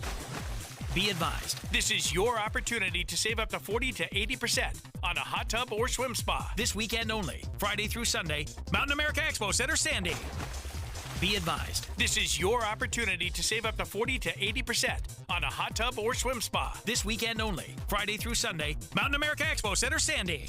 18-month interest-free financing. Our factories have demanded we sell 1,000 hot tubs and swim spas this weekend. Mountain America Expo Center, Sandy. Huge factory incentives, factory rebates, this weekend only. Mountain America Expo Center, Sandy. We can remove your old hot tub. Free delivery of your new hot tub. Hot tub starting at $2,999. Mountain America Expo Center, Sandy. Free delivery of your new hot tub. Just relax and enjoy. Mountain America Expo Center, Sandy. Friday, 2 p.m. to 8 p.m. Saturday, 10 a.m. to 8 p.m. Sunday, 10 a.m. to 6 p.m. Free admission, free parking, free delivery. Mountain America Expo Center, Sandy. Call 833-SPA-SALE or visit hottubandSwimSpaSale.com. Worried about market losses? If headlines are keeping you up at night, it's time to take control. Hi, I'm Jeff Jr. with Trajan Wealth, and I know you've worked hard to save. But in times like these, what if can turn into what now? If you're planning to retire or are in retirement, you need a strategy that helps protect your future. At Trajan Wealth, you can capture market gains, protect your account from losses, and guarantee income for life. Right now, you could receive a bonus of up to 30% or annual growth of up to 10% for retirement income. You heard me right. An upfront bonus of up to 30% or annual growth of up to 10%, all guaranteed to boost your lifetime income in retirement. Don't leave your future to chance. Plan with confidence. Call Trajan today at 801-899-7600. That's 801-899-7600. Annuity guarantees are based on the claims paying ability of the issuing insurance company, DBA, in most states, as Trajan Wealth Insurance Solutions. Wesley Financial Group is not a law firm, and Chuck McDowell, definitely not an attorney. This is Chuck. If someone talked you into buying something really silly and you want to get out of that silly little thing, my advice, get the facts. Call me and I'll send you our timeshare exit kit absolutely free. Inside, you'll learn how timeshare works and all your options for cancellation. Call Wesley now for your free exit info kit. 800-486-9600. That's 800-486-9600. This is the story of the one. As a lineman, he does whatever it takes to keep the power on in his community. And he wants a partner like Grainger who does the same. Grainger offers the professional-grade products he needs, from voltage detectors to harnesses to hard hats, plus fast, dependable delivery, so he can rise to every challenge. Call 1-800-GRAINGER, click Grainger.com, or just stop by. Grainger, for the ones who get it done. Getting help with electrical repairs is easier than you think. All you have to do is call Any Hour Services or schedule an appointment at anyhourservices.com. No one helps more homeowners than Any Hour Services. Inside Sources. This month, as what is now the Utah State Hospital celebrates its 140th anniversary, the hospital is also celebrating how its mission, its place in mental health care, and its methodology have all changed drastically. Holly, in my 43 years of practicing law, I've seen the Utah State Hospital change a lot, but that's only a third of its life. I mean, I hadn't realized that the hospital had been in existence for 140 years. Yeah, we're actually really excited to have Lois Collins again with us. She's the Deseret News reporter who covers all kinds of interesting topics, but including health. And she wrote a really long piece that was in last night's Deseret News about the Utah State Hospital. Welcome, Lois. Thank you. Happy to be here. I'm wondering if you can start by telling us some of the history, like where we came from. So mental health in Utah started in Salt Lake City when it built and funded a facility up near Immigration Canyon. And that was there for a few years. And then Brigham Young's nephew leased the facility, and that was there for a few more years. And then people in the state of Utah were asking for some sort of more help with mental health. So the legislators, the territorial legislators at the time, started this hunt for property.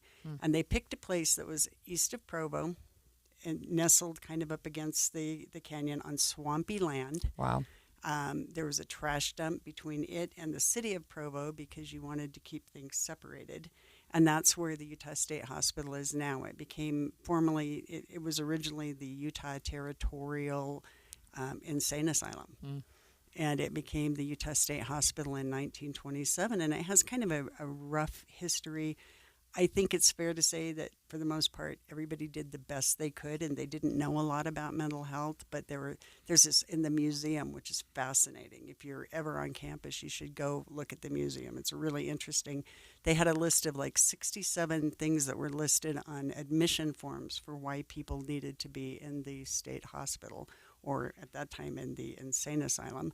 And they were things like if you were a sheep herder, it drove you to this state of mental illness, or if you were epileptic people, they didn't understand epilepsy. So people who had epilepsy were put sometimes in this facility. They were reading novels was considered.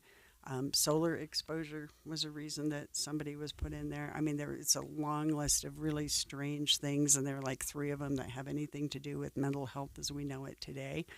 And they were quite punitive sometimes. They didn't know how to treat people, so they were more apt to take somebody who was violent and put him in a straitjacket or put him in a cage of some sort, there was a thing called the Oregon boot that was actually designed for the Oregon penitentiary warden who was tired of people trying to escape.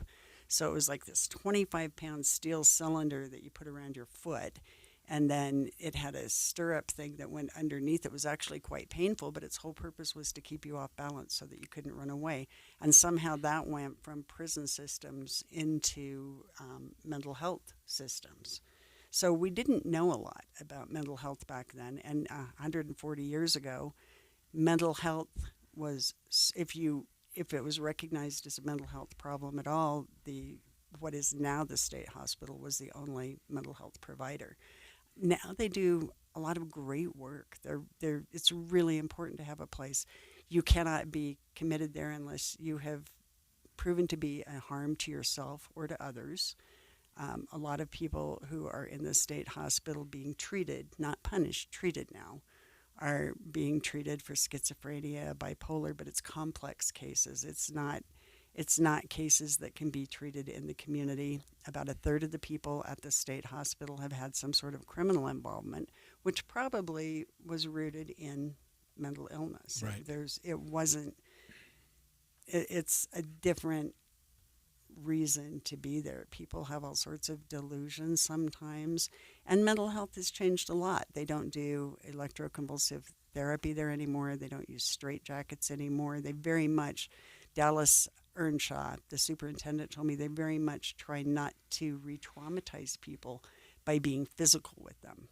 So it's a lot of talk therapy and constructive conversations, and there are activities. There's really solid treatment that did not exist for these poor people who had to be there 140 years ago. I can't think of a worse place to be 140 years ago. Right. And it seems also, Lois, that you mentioned that the grounds used to be on some swampy land. It's a beautiful facility now. I mean, I've been there many, many times visiting clients who are involved in criminal justice issues, that the main focus, what I consider to be one of the primary focuses, is rehabilitation of individuals. Absolutely. Especially if they are a harm to themselves or others.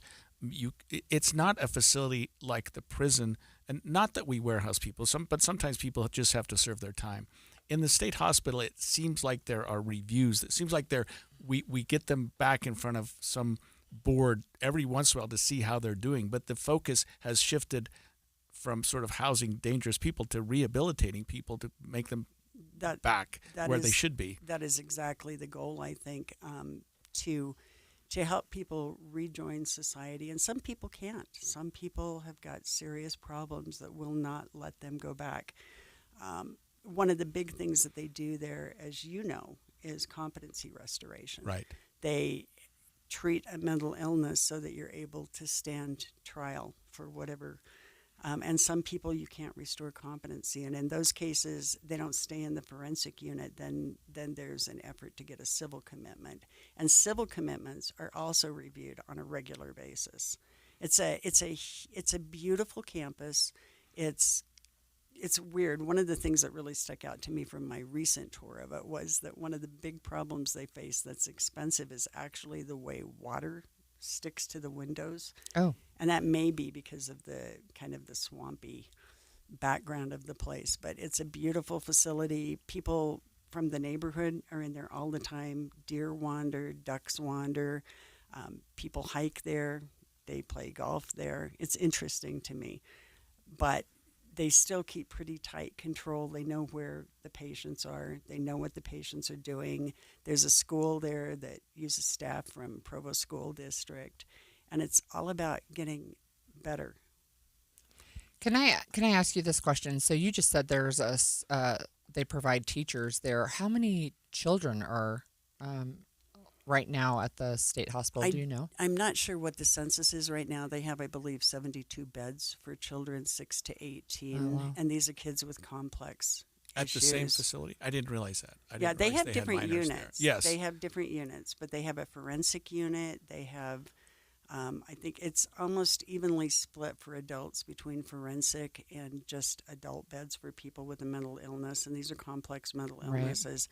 And then the kids, it's about half that many, so it's about 72 and 150 and 150. And I think it's important to know this, that it is a secure facility. It is. It's what we call a lockdown facility. I mean, when I visited there, it's not like a prison. It's not like a jail. But you do know that the people there, the patients there, are not going anywhere. They're secure, at least. And they're not just wandering around doing whatever they want on the whole Right. campus either. Right. Every 15 minutes, there's a check to see where every patient is. They have privileges, they have passes to do certain things, but even those things are controlled. Right. And so, yeah. I have a quick question. We almost out of time. It goes so fast. The Utah legislature a couple of times recently has talked about selling that land and maybe moving the facility. Did you hear anything about that when you were down there? That did not come up in the conversation that we had. It's interesting, though, because like they have their own water supply. It's as self-sufficient as it can be. Wow. And obviously it's expensive to run a facility like that, but part of the reason that the place works is because of where the place is. It's interesting that you mentioned children and youth. When we come back after the break, we're going to talk about the Huntsman Mental Health Institute, which has announced a new opening, a new youth crisis center to meet the needs of our younger people. Stay with us. 10:30 at KSL News Radio. I'm Amanda Dixon. KSL's top story. It is a holiday week, and search and rescue teams have already been busy with people out enjoying the outdoors. 4 hikers had been traveling in the Kolob Terrace area Saturday and then got worried when they started down a slot canyon and realized it wasn't the one they had planned for. They used a satellite phone to text search and rescue. They had food and water, but were concerned about how wet the canyon was and having to spend the night there. They were lifted out around 8:30 a.m. the following morning. In a separate incident, St. George News reports a couple had to be lifted off a ledge in Cedar Canyon Saturday afternoon. Brianna Willis, KSL News Radio. The Glen Canyon National Recreation Center wants anyone headed to Lake Powell this holiday to give fire crews space. Several fires are currently burning nearby. Boaters are being advised to limit trips between Dangling Rope and Rainbow Bridge. Our top national story this hour from ABC News. The Pentagon has ordered U.S. Marines to leave Los Angeles after more than a month in the city. The 700 Marines were deployed on June 9th during protests against immigration raids. Their presence was limited to federal buildings, including an ICE office and detention facility. About 2,000 National Guard troops remain in Los Angeles. L.A. Mayor Karen Bass says the troops were never needed. Your money at this moment. Right now, the Dow is up 27 points. We're at 44,347. Coming up, warm and breezy today. KSL weather is next. KSL News Time, 10:31.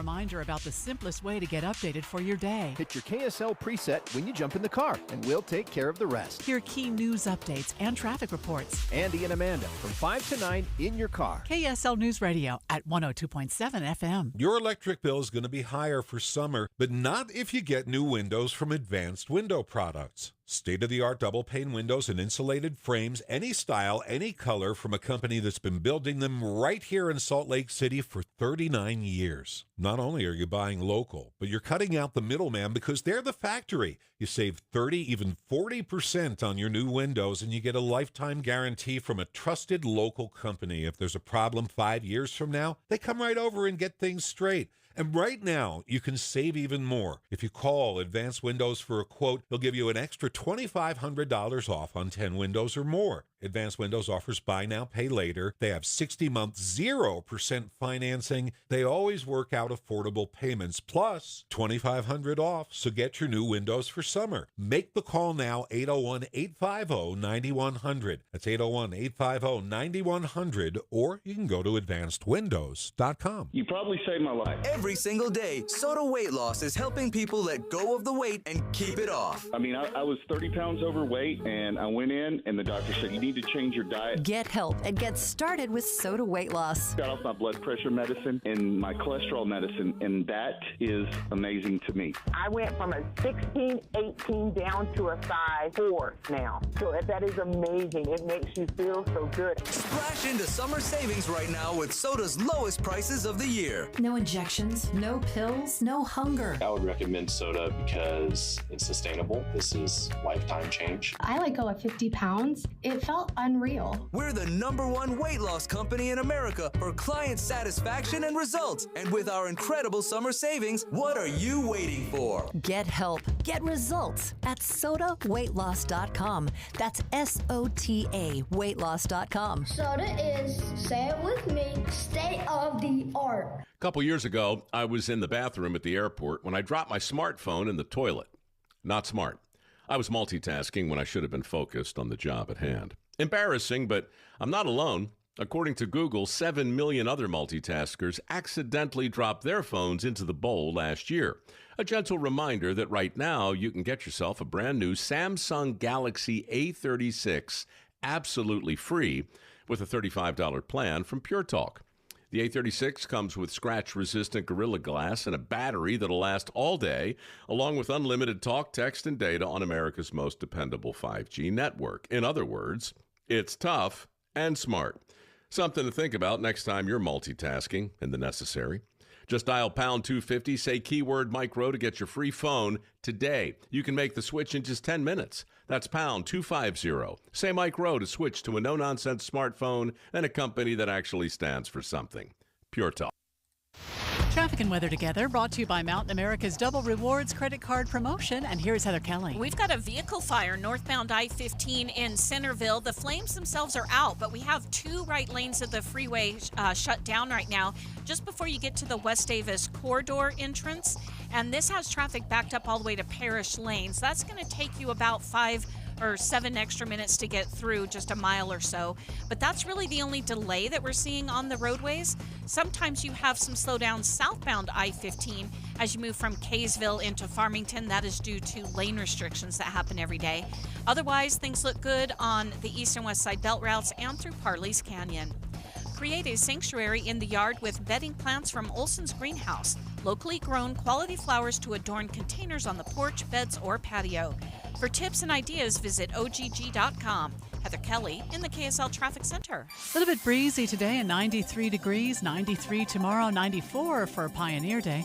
Right now we have some clouds and 82 degrees. I'm Amanda Dixon from the KSL Common Spirit Health Studios. Listen online at KSLNewsRadio.com. We're Utah's news, traffic, and weather station. The all-new Inside Sources. Your inside access to the people and policies shaping Utah's future. Here are Greg Skordas and Holly Richardson on KSL News Radio. And this is a really sobering stat, Holly, but in 2023, suicide was the second leading cause of death for Utahns ages 10 to 17, according to the Utah Department of Health and Human Services. But to help with those struggles, the Huntsman Mental Health Institute is looking to provide 24/7 support to children and teens ages 5 to 17. In fact, a new youth crisis center will open on July 28th, that's just a week away, at their facility in Salt Lake to offer immediate support for non-medical mental health emergencies. It will be open 24 hours a day, 7 days a week for walk-in care with no appointment needed. What an incredible benefit to our community. Yes, and we're lucky to be joined on the line today by Representative Steve Ellison. This is a particular passion of his, and I'm really happy to talk to him. Hi, Steve. Representative, sorry. Hello, Holly. Hello, Holly. Hello, Greg. Hello, Steve. What can you tell us about this Youth Crisis Center? Well, it's very exciting. So the Huntsman Mental Health Institute, at the 1st of April, opened up the Kim and Carolyn Gardner Crisis Care Center in South Salt Lake. That facility is for adults 18 and up, and there's just been tremendous success there. They've seen over 2,500 patients just since they opened. It's no refusal, basically kind of a psychiatric emergency room for any type of crisis with lots of follow-on care. And they accept everybody regardless of their ability to pay. They have payment mechanisms that can help people that don't have insurance. But for years, they've been operating that adult crisis care center out of the Huntsman Mental Health Hospital in Research Park. And so they vacated that space when this new building in South Salt Lake opened up. And the idea was to remodel that space and turn it into a youth crisis care receiving center, and that remodeling has now been done. The programming is ready to start, and it'll open next week. So as Greg cited, those the youth statistics on suicide are terribly tragic. For many years, suicide has been the leading cause of death for children in Utah, number 2 nationally. And myself, like so many other parents, have had to take a child in crisis to an emergency room. And while people in emergency rooms do their best to help people in crisis, they're not designed for mental health emergency. It's just a lot more, it's not like they can stitch up or, set a broken bone. Mental health requires a different type of response. And so this facility, as well as the adult facility, specifically designed to help youth and their parents that are experiencing a mental health crisis. Yeah, and Steve, when we talked about the statistics, it dealt with the Utahns age 10 to 17, but the Huntsman Mental Health Institute is actually going to be helping children as young as 5 years of age. That means that they're going to support kids 5 to 17.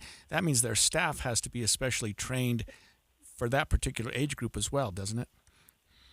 Yes, absolutely. And the University of Utah, Huntsman Mental Health Institute, actually has one of the few triple board child psychiatry training programs in the nation.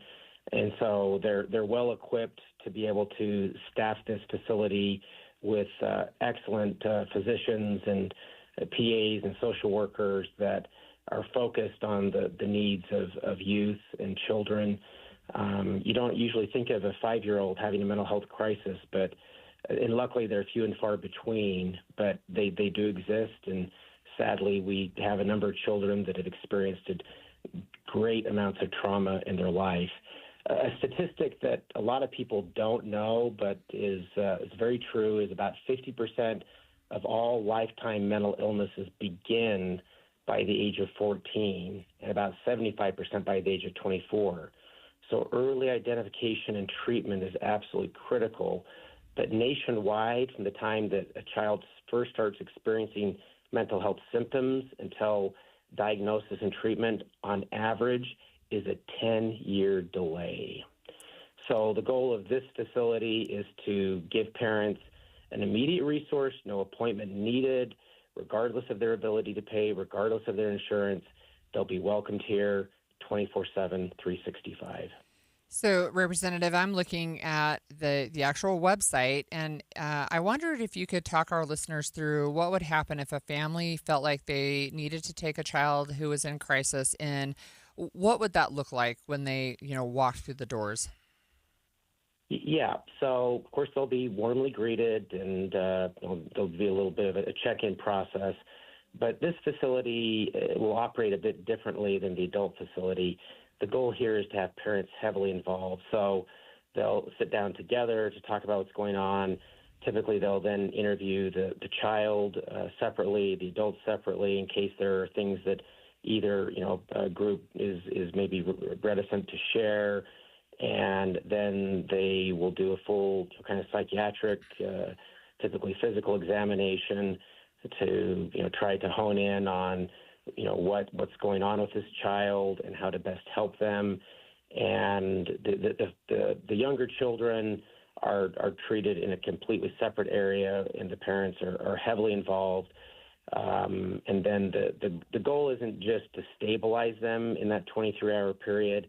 It's to then determine, okay, now that the immediate crisis has been addressed, what do we do going forward? How do we book an appointment with an appropriate therapist or physician, or maybe group therapy, maybe family therapy, to address the needs, the issues that likely brought that child and parents there in the first place. So extensive discharge planning will be absolutely critical, and the goal is to, kind of set them on that path to healing and recovery and hope from that point forward. Steve, how would you describe the facility, just the makeup of it? If a person walked in, would they think they're in a hospital or a clinic of some sort? I mean, what's it like? It's got to be, especially when you're dealing with kids, because you've got to have it's got to be inviting. Yes. I just toured it yesterday, the remodeled space, for the first time, and was happy to see that the artwork is, child friendly, different types of animals. There's not, unlike an emergency room, you're not going to see trauma patients being rushed in on, stretchers and loud beeping noises. It's a very calm, soothing environment that instead of, sleeping in hospital beds, they've got really deluxe recliners. They'll have group activities, therapists that can be, maybe working on art therapy or music therapy in between their visits with clinicians. And so it would probably feel a little bit like maybe a hotel lobby, just the furnishings, decor, and kind of the overall feel. It doesn't look or feel like a typical medical setting, and that's by design. Thank you so much for joining us today, Representative Eliason. I hope you'll come back and talk to us again. We've been talking with Representative Eliason about the new Youth Crisis Center that's going to open up next week. And what a great idea. It's something that is so needed. And I'm happy also when I heard Steve talk about that, we're dealing with this second leading cause of death among Utah kids, ages 10 to 17. This facility will be dealing with children as young as age 5. I know. And it's a friendly setting. I mean, it's such a huge boon to our community. I mean, it's the kind of thing that I don't know why we haven't done this before, except that we didn't appreciate the problems that we were having with that age group before. But man, having it there now is a huge thing for our community. And when we come back, the Deseret News has been around for a long time. Back in the day, an 8-page paper cost 15 cents. Joining us in studio to share some more tidbits about this is the publisher when we come back. You bought a house, or maybe you're building one, but it just isn't feeling like home. Not yet. AMC Building Materials has this undeniable knack for transforming a house into a home, your home. How do they do that? They combine years of exceptional kitchen and bath creations with your ideas. In fact, customer satisfaction is their #1 priority. You know what you want. You know it's not going to be cookie cutter, and this is exactly where AMC shines. AMC delivers exceptional quality, bold-style kitchen and bath designs, along with their exceptional value and a timeline you'll love. Most projects are complete by the elite AMC professional installers in under 10 days. Immerse yourself in the beauty, function, and feel in person at the AMC Building Materials showroom in Salt Lake City. Get directions and schedule your free estimate at amckitchenslc.org. AMC Building Materials, transforming your house into a home. amckitchenslc.org. You trust us for news and information in your car. Now trust us at home. KSL News Radio has you covered, keeping you informed on the latest breaking news, weather, traffic, sports, and more. Listen on your Amazon Echo or Google Home device. Just say, Alexa, open KSL News Radio. Or listen on the KSL News Radio Listen app. Text the word app to 57500. KSL News Radio. We have you covered. Join KSL on the movie show this Friday from 10 to 1 at the Salt Lake NPS store, 1600 Empire Road in Salt Lake City, npsstore.com. You're listening to Leaf Filter Radio, and the guru of gutter protection himself, Chris Coonahan, is here to take your most pressing leaf-related questions. Hey, everybody, Chris here. I understand we have Ron on the line. Ron, where are you calling from? Uh-oh. Ron, are you calling from a ladder? Well, I was. I wanted to ask Chris what I need to do to get my gutters ready to have Leaf Filter installed. Oh, Ron, you don't have to do anything. A Leaf Filter Trusted Pro will come out and clean out your gutters, realign and seal your gutters, and install Leaf Filter, America's #1 gutter protection system. So I didn't need to get on this ladder? Ron, Leaf Filter Trusted Pros are in your neighborhood and ready to help. Just visit leaffilter.com/deal to schedule your free gutter inspection and get up to 30% off. Thank goodness. What was that site? That's leaffilter.com/deal for your free gutter inspection today. See representative for warranty details. Promotion is 20% off plus a 10% senior or military discount. One discount per household.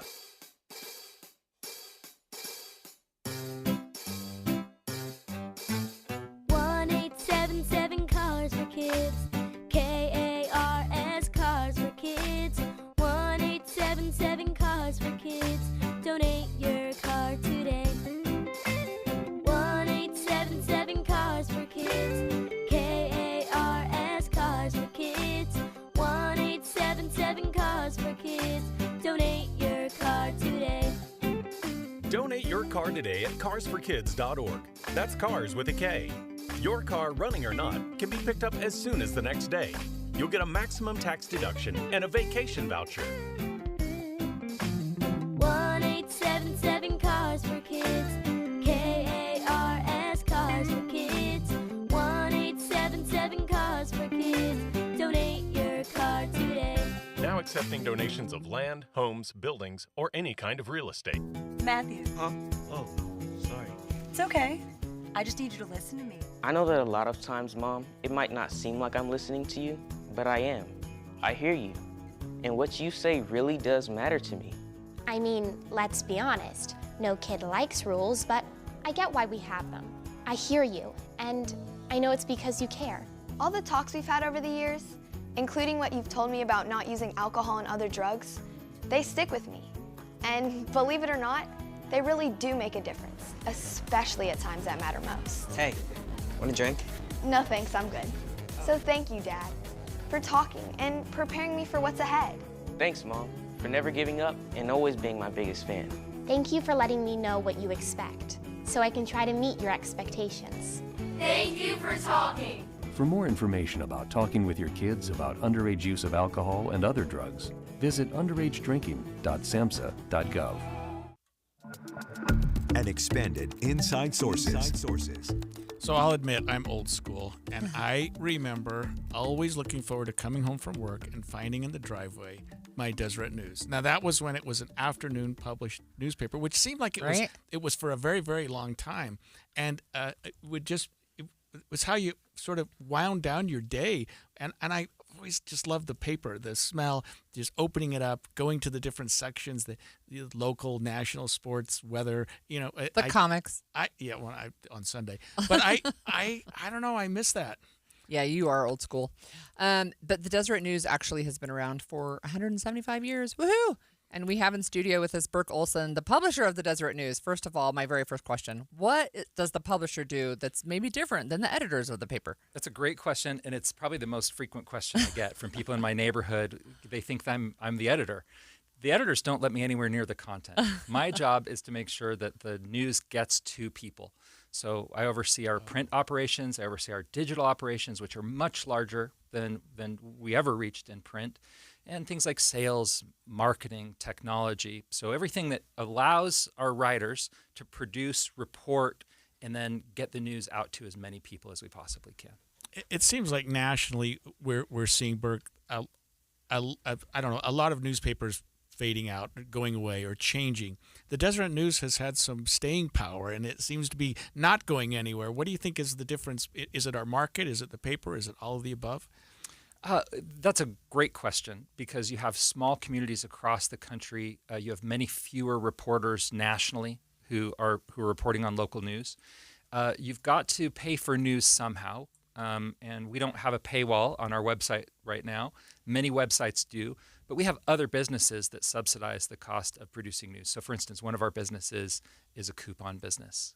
We produce other magazines, and the profit from those we use to take care of the cost of producing news for the Deseret News. So we're I'd say, smart about diversifying our revenue streams so that we can continue to provide this public good, the Deseret News. So we're talking about all week this week, the Days of 47, which of course commemorates the Mormon pioneers coming into the valley on July 24th, 1847. And I wonder if you could talk to us about the beginnings of the Deseret News, because it goes way, way back. It goes way, way back. The Deseret News is Utah's longest running business. We're the oldest business in the state. We started in June of 1850. So the pioneers come down Immigration Canyon, they establish homes, they start getting crops in the ground. And then in 1849, well, let's go back to winter quarters. Brigham Young had sent W.W. Phelps back east to get a printing press. They brought it all the way to winter quarters, and it wasn't the first thing on the wagon. So they send people back to get the printing press in 1849 to prepare for 1850. The rule was they needed to have 300 subscribers in order to start publishing. And so they publish a prospectus on June 15th, 1850 that sort of says, here we are, here's the news. And just imagine for a moment, this is a period of time when there is no radio, there is no telegraph. The only way of getting news is word of mouth or letters. So newsprint is the first mass media, and the availability to put something on paper and then get it to dozens, hundreds of people over time. And then a subscriber at that time, we've always counted in terms of subscriptions that maybe 2.4, 2.8 people read a newspaper. It was more than that because paper was very precious. News didn't come about often, and so people would pass them around and read them. In fact, in this prospectus that I'm holding in my hand, it suggests that if the news is worth preserving, you should bind these together each year and preserve them for future generations, so that our children may know the dealings of their fathers and mothers in this desolate land. And then at some period of time, it became a daily. It became something that people would expect a daily. And I don't remember. Maybe you can answer this. Why was the Deseret News the afternoon paper? It was, and that's an unfair question, probably. No, it's a great question. It was because there was an agreement essentially with the Salt Lake Tribune, which started I wondered about as an anti-Mormon paper called the Mormon Tribune. Later changed their name to the Salt Lake Tribune, and there was an agreement that they would be a morning paper and we would be an evening paper. And then that dissolved when Joe Cannon was the editor a couple of decades ago. Jim Wall was the publisher. And they said, we're also going to be a morning paper. You remember we changed the name for a period of time to the Deseret Morning News. And then once that was sort of secured in people's minds, then we go back to the name Deseret News. And we were business partners with the Salt Lake Tribune on our print and delivery and on advertising from the 1960s until just about 4 years ago, when we both went away from publishing a daily paper, and we have no business relationship with them any longer. And it seems like the business relationship included the classifieds, which I used to love. It could both papers, I think, published virtually the same classifieds. Yes. And that has to be a huge revenue source that you had to make up somehow, because that's how we bought our cars. That's how we sold our cars. That's how we found jobs. The classifieds in the paper. Even if you weren't looking for things, you would always look at the classifieds. That was the number one source of revenue for a newspaper, was classifieds. And what's really interesting about this market that makes it unique in any media market in the United States is KSL.com. KSL.com beat Craigslist to market for an online classifieds product. It's still the dominant number one in the state. And because KSL is a sister company to the Deseret News, I'm as happy as I can possibly be that classifieds revenue and habit still is sort of in the family, so to speak. And you don't have to be living in Utah very long to understand KSL is where you go to buy things and to sell things. Everybody knows that. Yeah. So, again, we've been speaking about Days of 47, and the Deseret News sponsors multiple events, it feels like to me. But one of the big ones is the marathon, which I have never run and have no intention of running, but I will volunteer. You know, my favorite thing to say, people say, Burke, are you running the marathon? I said, I do run the marathon. I have teams of great people who are putting on the marathon. This is Utah's oldest marathon. We're back more than 50 or 60 years. I forget the exact number. But tomorrow, or on Thursday, we'll have our highest number of runners ever. We have over 3,900 people registered as of today. Wow. And that's across the marathon, the half marathon, the 10K, the 5K. And this year we're introducing for the first time a marathon relay. So we have businesses that have 4 people running segments of the marathon together. You don't have to run the whole thing. And then we'll have a cup that you can win and have a trophy at your business until the next year as other businesses compete against each other. I remember running the Deseret News 10K several times and then decided, for whatever reason, Burke, that I had to run a marathon. And people said Deseret News is the one to run because it's largely downhill. At least it was at the time. It started up at Immigration, went up East Canyon, and then came down. But I remember it got about mile 20. Of course, it's 26.2, and thinking, I want to go on something flat for a while. That downhill was killing me. But it's a well-run, at least when I did it, it was incredibly well-run race. I know it still is, and that was a while back. And it was just a fun environment. You had people like Holly out there handing you water and telling you looked good, even though you didn't look really good at all. And but I mean, I can't even imagine the logistics of putting something like that together. Yeah, there's so much because you've got to close roads. We have police officers that we hire for sort of overtime to come and provide some of the safety protection that we need and safety management.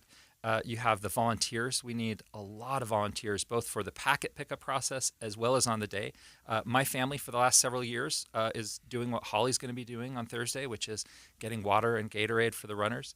My wife did run the marathon a number of years ago. She had your same experience. She had trained. She was so primed to do really, really well. And she wasn't ready for the downhill.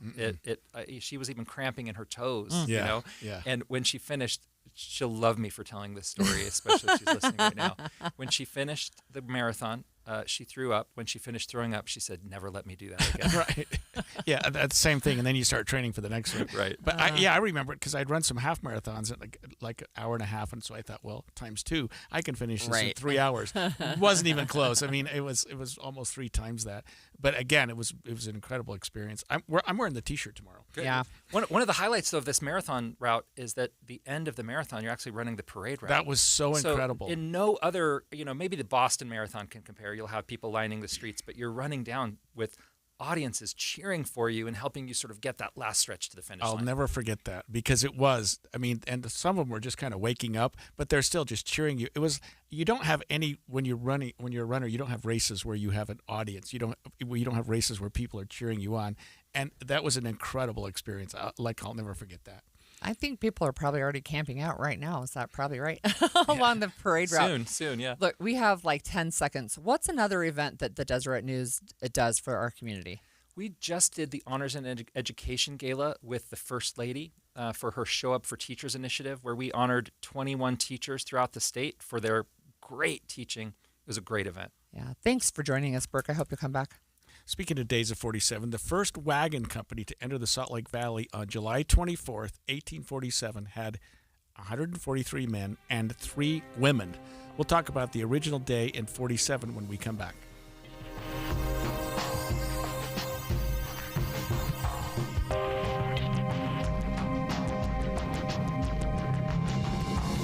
KSL FM Midvale. KSL Salt Lake City. From the KSL Common Spirit Health Studios, this is KSL News Radio. Utah's news, traffic, and weather station. 11 o'clock at KSL News Radio. I'm Adam Small with a look at our top stories this hour. 2 Utah universities are hoping to start giving out bachelor's degrees that only take 3 years of school. KSL News Radio's Brianna Willis reports. Utah Valley University and Weber State have put forward several degrees for the accelerated program. Deseret News reports they would require 90 credits instead of the usual 120.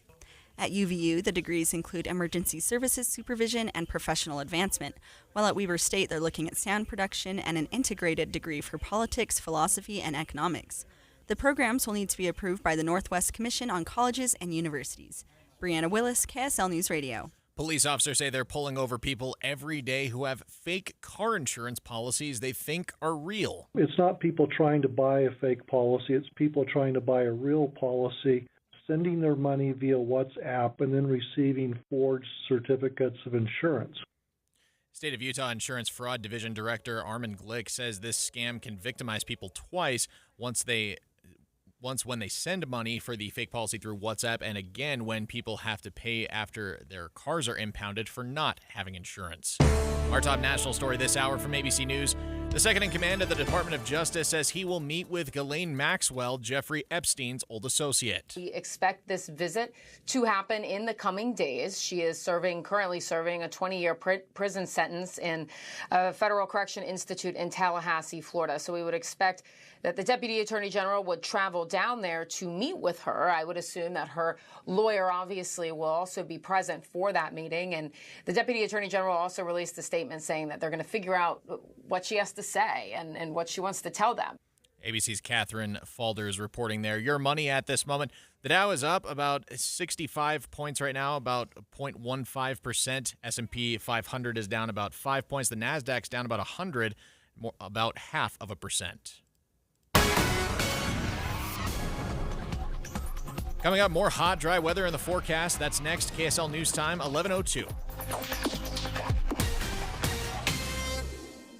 The sources where we get our news matters. When you listen to Utah's Morning News, we want you to feel the stories are important to you and trustworthy. This is Amanda Dixon. And I'm Andy Farnsworth. Join us weekday mornings on KSL News Radio. Amanda, we love talking about Utah Community Credit Union. And guess what? They just got news that they saved their members over $40 million in 2024 alone. And UCCU is opening 4 new branches in the Salt Lake Valley, which means 6 total now. They have 21st South, Taylorsville, Sandy, Magna, Harriman, and Draper. And to celebrate these new branches, UCCU is offering some amazing opportunities. First of all, $150 cash just for setting up direct deposit with your UCCU account. They'll give you up to $250 cash just for transferring any existing loan from another institution to UCCU. And here's the big one, giving away 10 amazing prizes, including, get this, a brand new 2025 Jeep Wrangler. So you heard that right. A brand new Jeep Wrangler could be yours, and no purchase is necessary. You don't even have to be a member. Anyone can enter. It's easy. All you've got to do is go to uccu.com and sign up. So enter to win today. UCCU.com. Find out more about Utah Community Credit Union,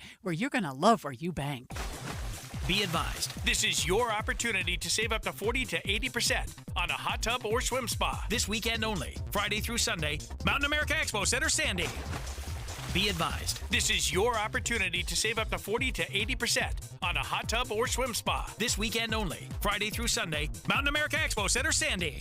18-month interest-free financing. Our factories have demanded we sell 1,000 hot tubs and swim spas this weekend. Mountain America Expo Center, Sandy. Huge factory incentives, factory rebates, this weekend only. Mountain America Expo Center, Sandy. We can remove your old hot tub. Free delivery of your new hot tub. Hot tub starting at $2,999. Mountain America Expo Center, Sandy. Free delivery of your new hot tub. Just relax and enjoy. Mountain America Expo Center, Sandy. Friday, 2 p.m. to 8 p.m. Saturday, 10 a.m. to 8 p.m. Sunday, 10 a.m. to 6 p.m. Free admission, free parking, free delivery. Mountain America Expo Center, Sandy. Call 833-SPA-SALE or visit hottubandSwimSpaSale.com. It's going to be a hot one before you know it, and that means now is the time to get your lawn ready with an application of Revive Organic Soil Treatment. Revive takes every drop of water deep down to the roots, where your grass can use it. Use Revive in early summer. It's the protection your lawn needs to stay lush and green during the hot temperatures coming. With Revive, watering twice a week is like watering 4 times a week. You'll save water, you'll save money. Spread it, spray it. Use Revive now. It works. All the cool kids and their parents are listening to Teen Talk with Jocelyn Osmond. Have you ever wondered what goes on inside the mind of a teenager? Get a glimpse behind the teen scene through the eyes of this bright, curious, and inspiring teen host. Jocelyn's guests include everyone from fellow teens to local celebrities, politicians, athletes, and other leaders and influencers. Take a listen this Sunday from 3 to 4 and learn more about the teen scene.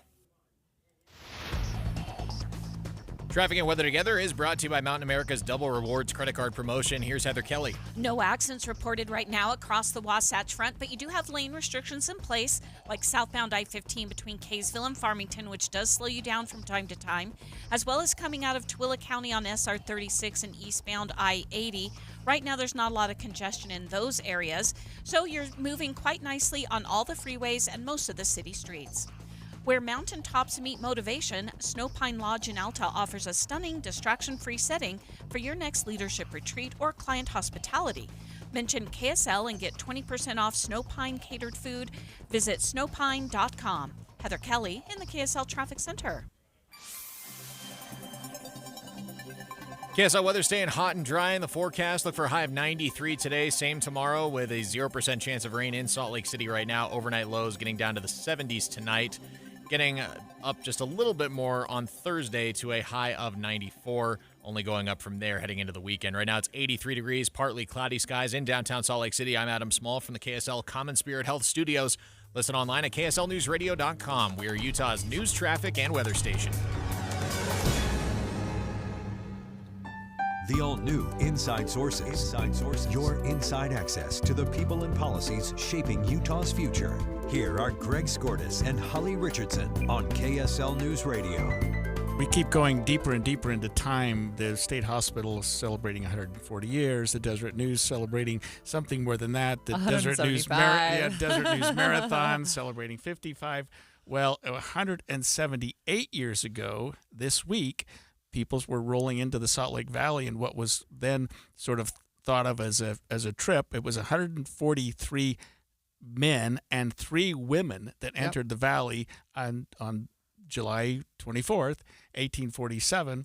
Talk about a guy's trip. Yeah.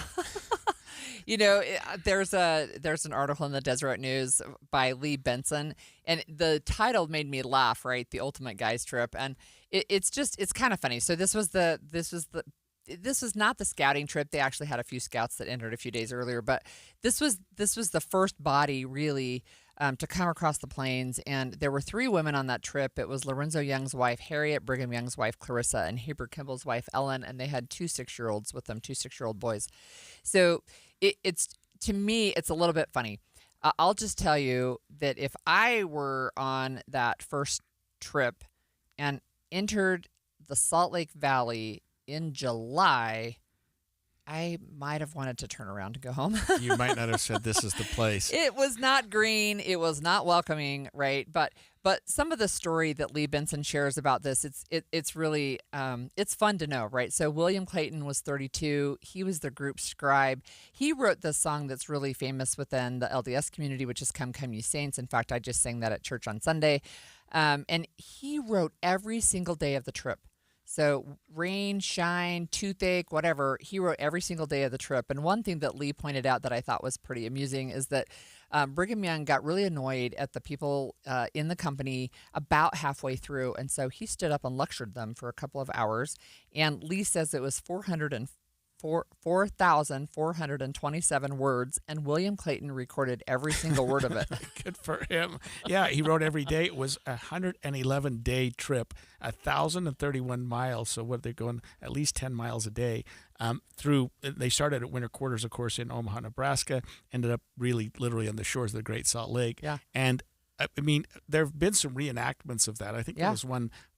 Like celebrating the anniversary of it several years ago, where a group tried to reenact part of it. Yeah, that's right. Yeah, and even today, it was not easy. I mean, even what they had going for them with a little bit better conditions. I just drove it in May.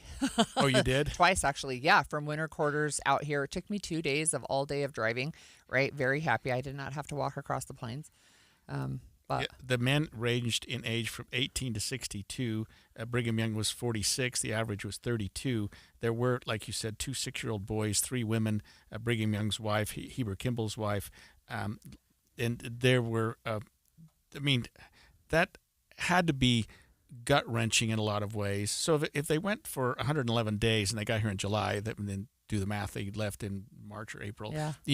So at least their timing was good. But like you say, they got here the hottest possible time of the year. Yeah, and Burke just mentioned it, who was just our guest in the last segment. When they got here, the very first thing they did was to go plow the ground so that they could plant crops for people coming behind them, right? So they could have something to eat that fall even.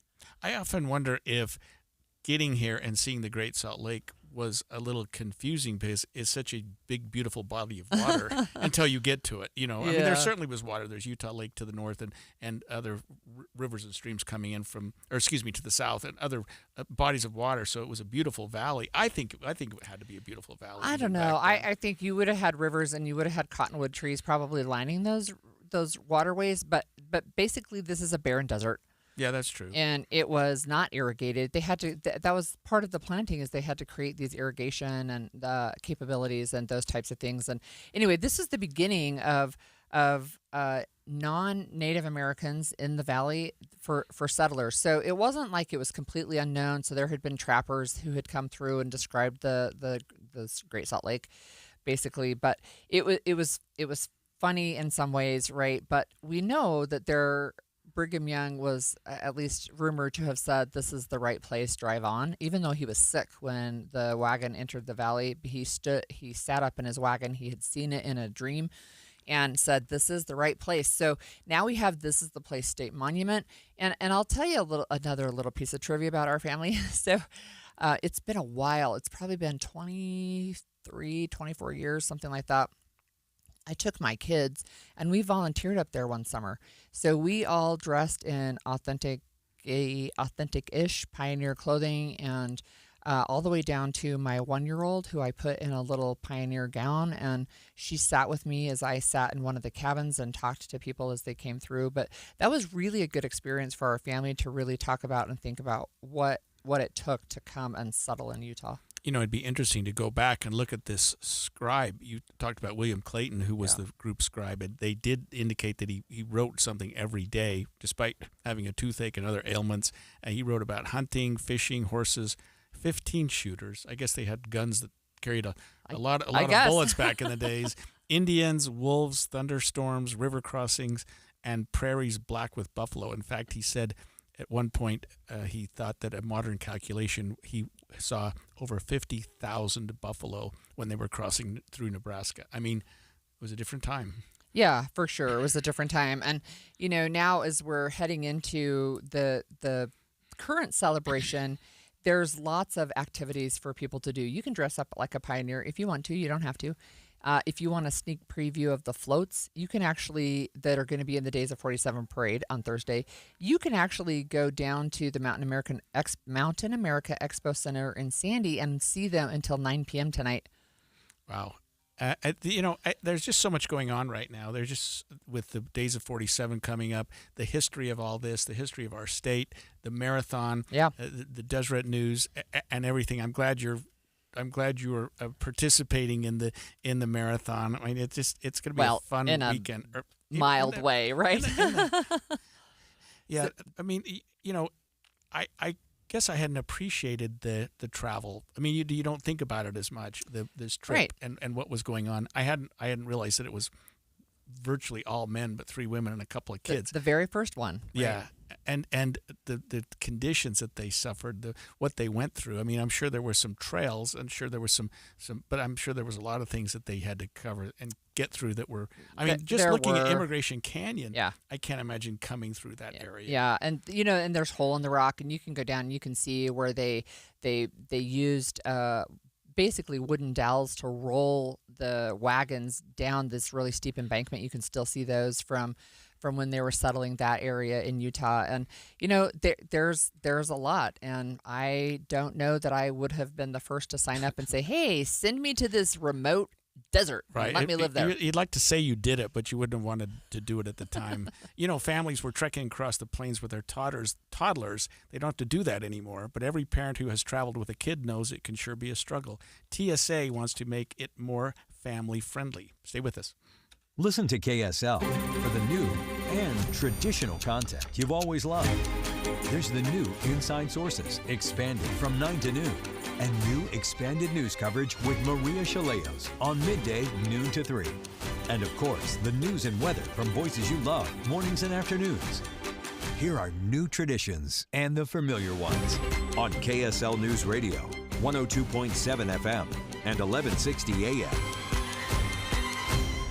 You probably saved my life. Every single day, Soda Weight Loss is helping people let go of the weight and keep it off. I mean, I was 30 pounds overweight, and I went in, and the doctor said, you need to change your diet. Get help and get started with Soda Weight Loss. Got off my blood pressure medicine and my cholesterol medicine, and that is amazing to me. I went from a 16, 18 down to a size 4 now. So that is amazing. It makes you feel so good. Splash into summer savings right now with Soda's lowest prices of the year. No injections, no pills, no hunger. I would recommend Soda because it's sustainable. This is lifetime change. I let go of 50 pounds. It felt unreal. We're the #1 weight loss company in America for client satisfaction and results. And with our incredible summer savings, what are you waiting for? Get help, get results at SodaWeightLoss.com.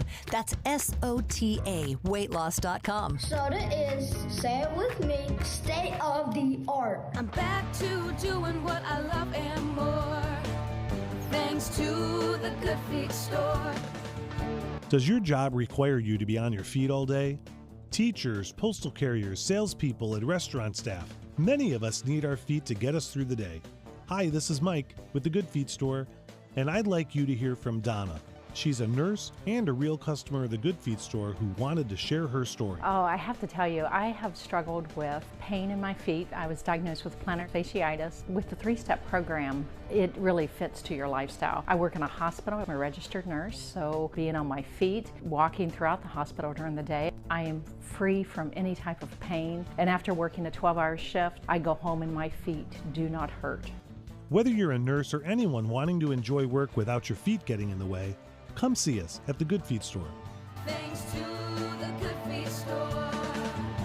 Schedule your free test walk at goodfeet.com. Do you know how to tell if a clogged drain is something to worry about or not? What's up, everybody? I'm Mike Wilson with Any Hour Services, and I understand it's annoying and inconvenient, but sometimes a clogged drain can be a sign there's a more serious issue with your sewer main line. If the drains in the lowest level of your home aren't draining, or you flush a toilet and it comes up somewhere else like a shower or a floor drain, I'm urging you to look at this as more than just an annoyance. The last thing I want you to experience is a sewer backup. If you're a homeowner experiencing any of these issues, the first step would be to snake the line to see if it's just a blockage, which one of our drain techs can do for only $29. Yep, you heard that right. Any Hour Services will snake any drain line with normal access for only $29. Sinks, showers, tubs, toilets, floor drains, laundry drains, even that sewer main line that connects to the city. We'll snake any line for just $29. For help with your drain issues, call Any Hour Services at 801-443-7700. You can Google Any Hour Services. You can even schedule online at anyhourservices.com.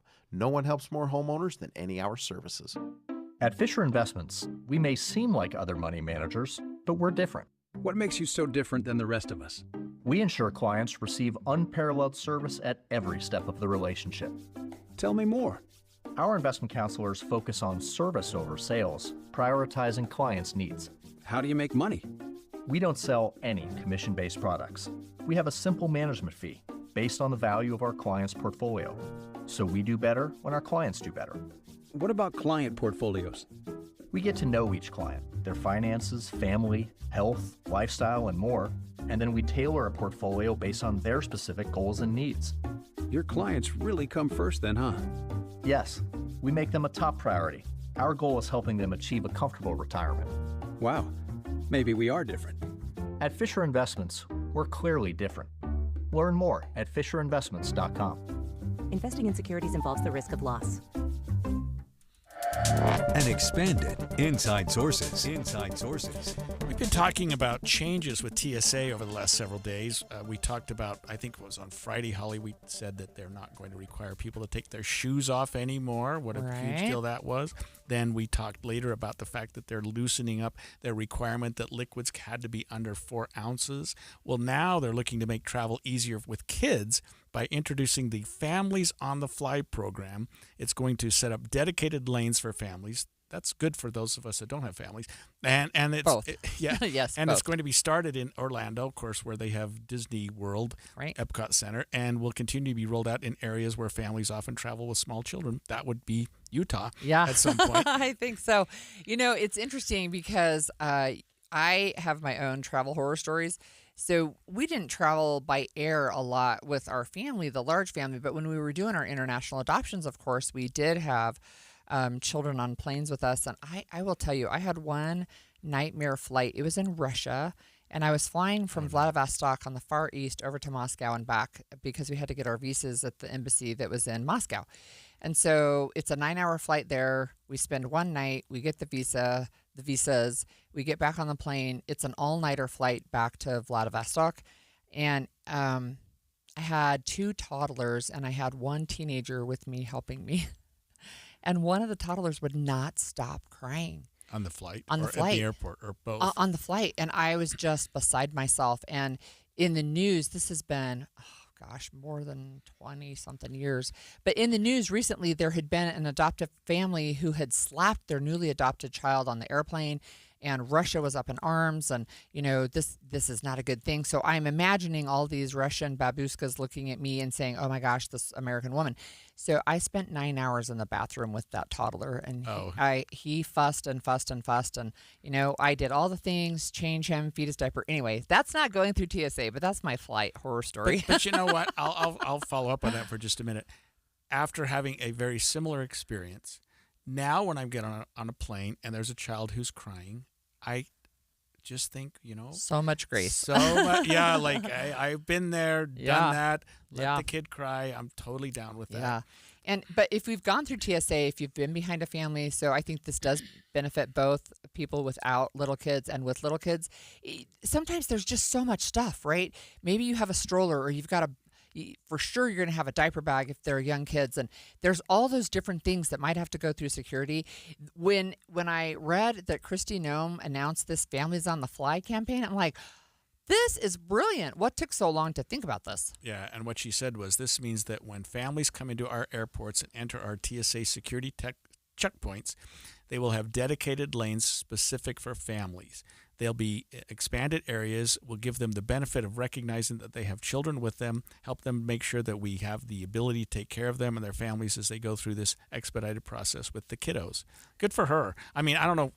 I guess this is a dumb question, but how they're going to define families and what age is appropriate, but I'm sure there'll be some rules in place because it says small children. Yeah. Well, right. I mean, that it's going to be rolled out where families often travel with small children. So Orlando, Disney World.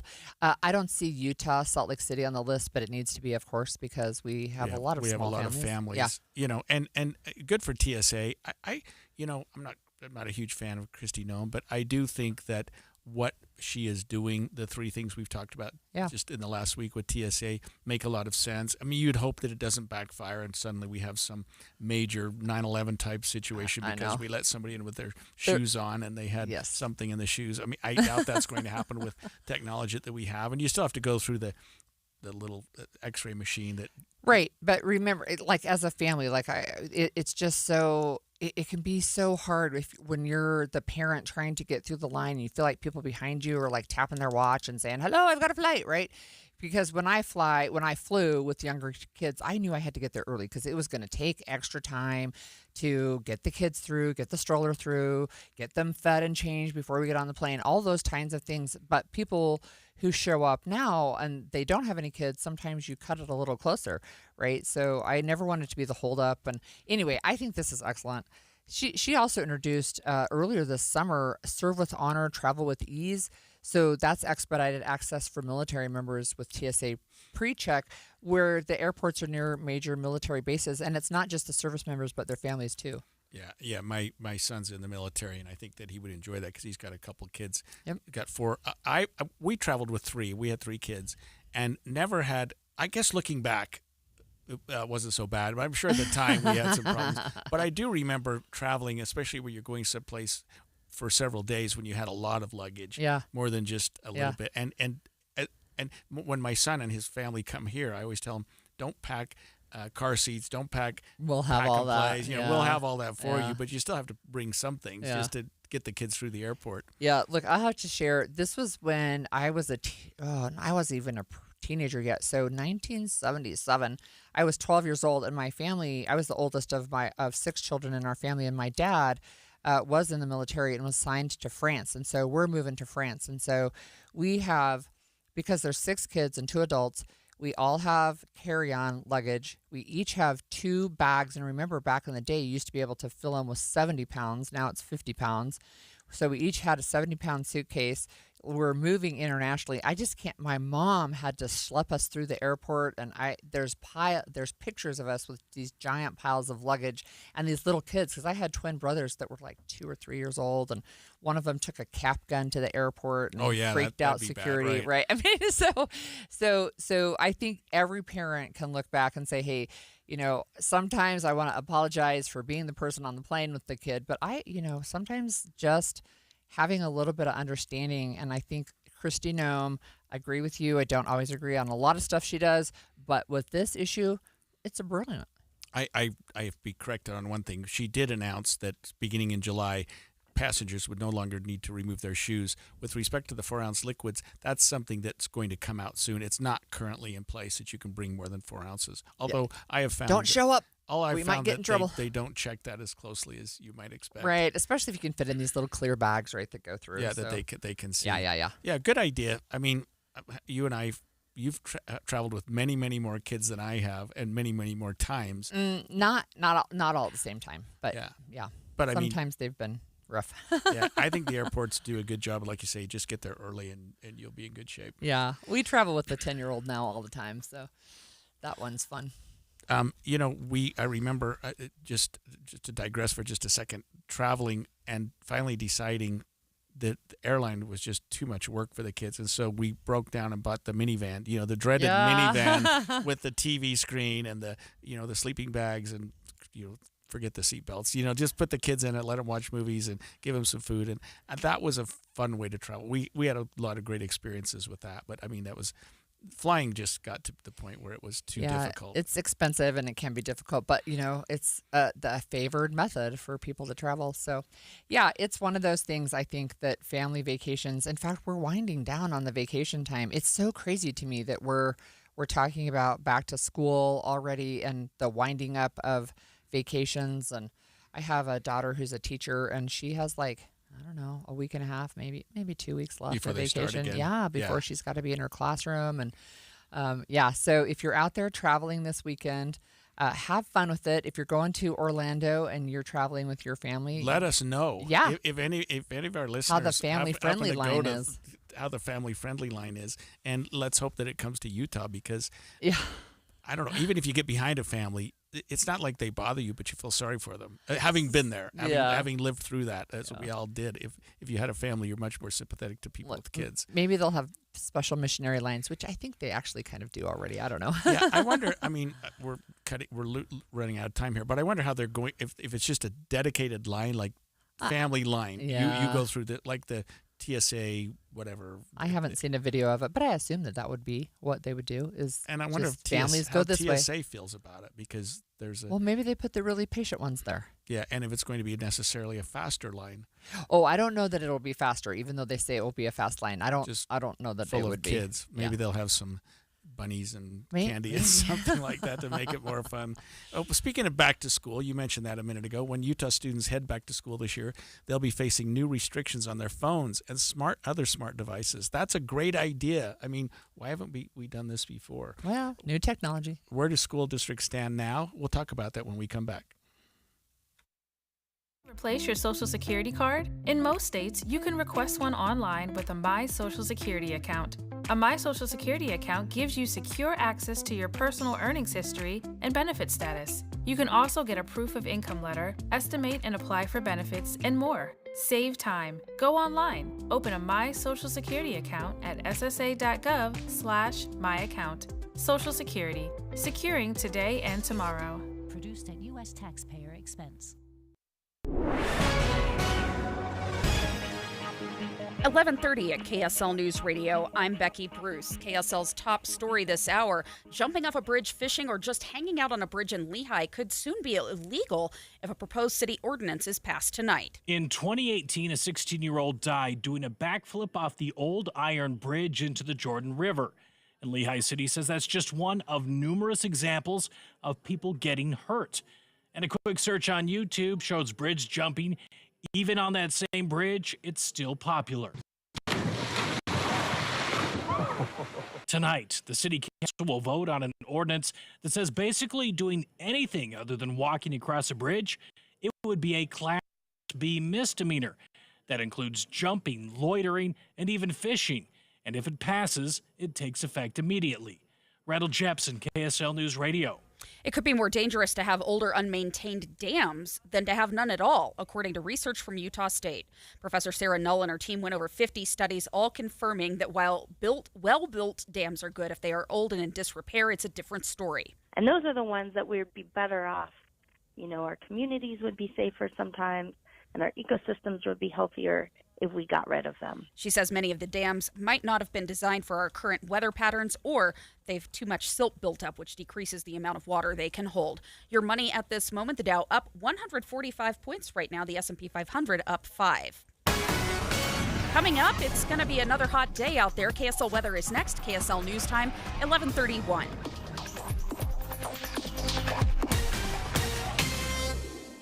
Mornings are for recharging. And they're for starting your day right. We volunteer to join you in the car. Get news and weather at 102.7 FM during the most important part of your day. Andy and Amanda, each morning between 5 and 9 on KSL News Radio. Did you know 96% of Americans lose an average of $111,000 in Social Security income?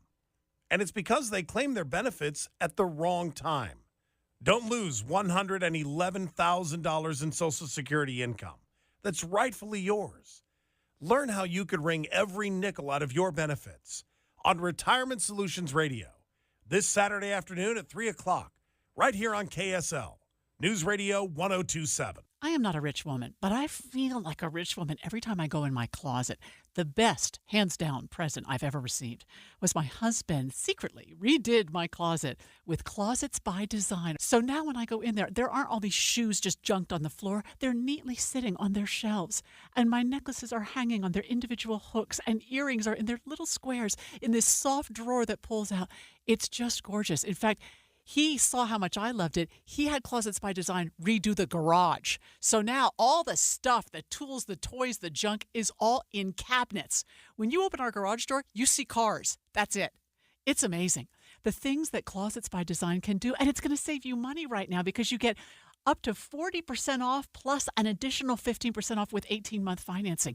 You can do so much with your closet, much more than you realize, with this wonderful Utah company, Closets by Design. Find out more at 1-800-BY-DESIGN or closetsbydesign.com. ZipRecruiter is the place. ZipRecruiter is the place for talented teachers, savvy software developers, and master mixologists. ZipRecruiter is the place where you meet all these people and more. That's because ZipRecruiter is the place for job seekers who are looking for new opportunities. In fact, ZipRecruiter helps 10 million people with their job search every day, so you can find the right candidates right away. Try ZipRecruiter for free at ZipRecruiter.com/free. That's ZipRecruiter.com/free.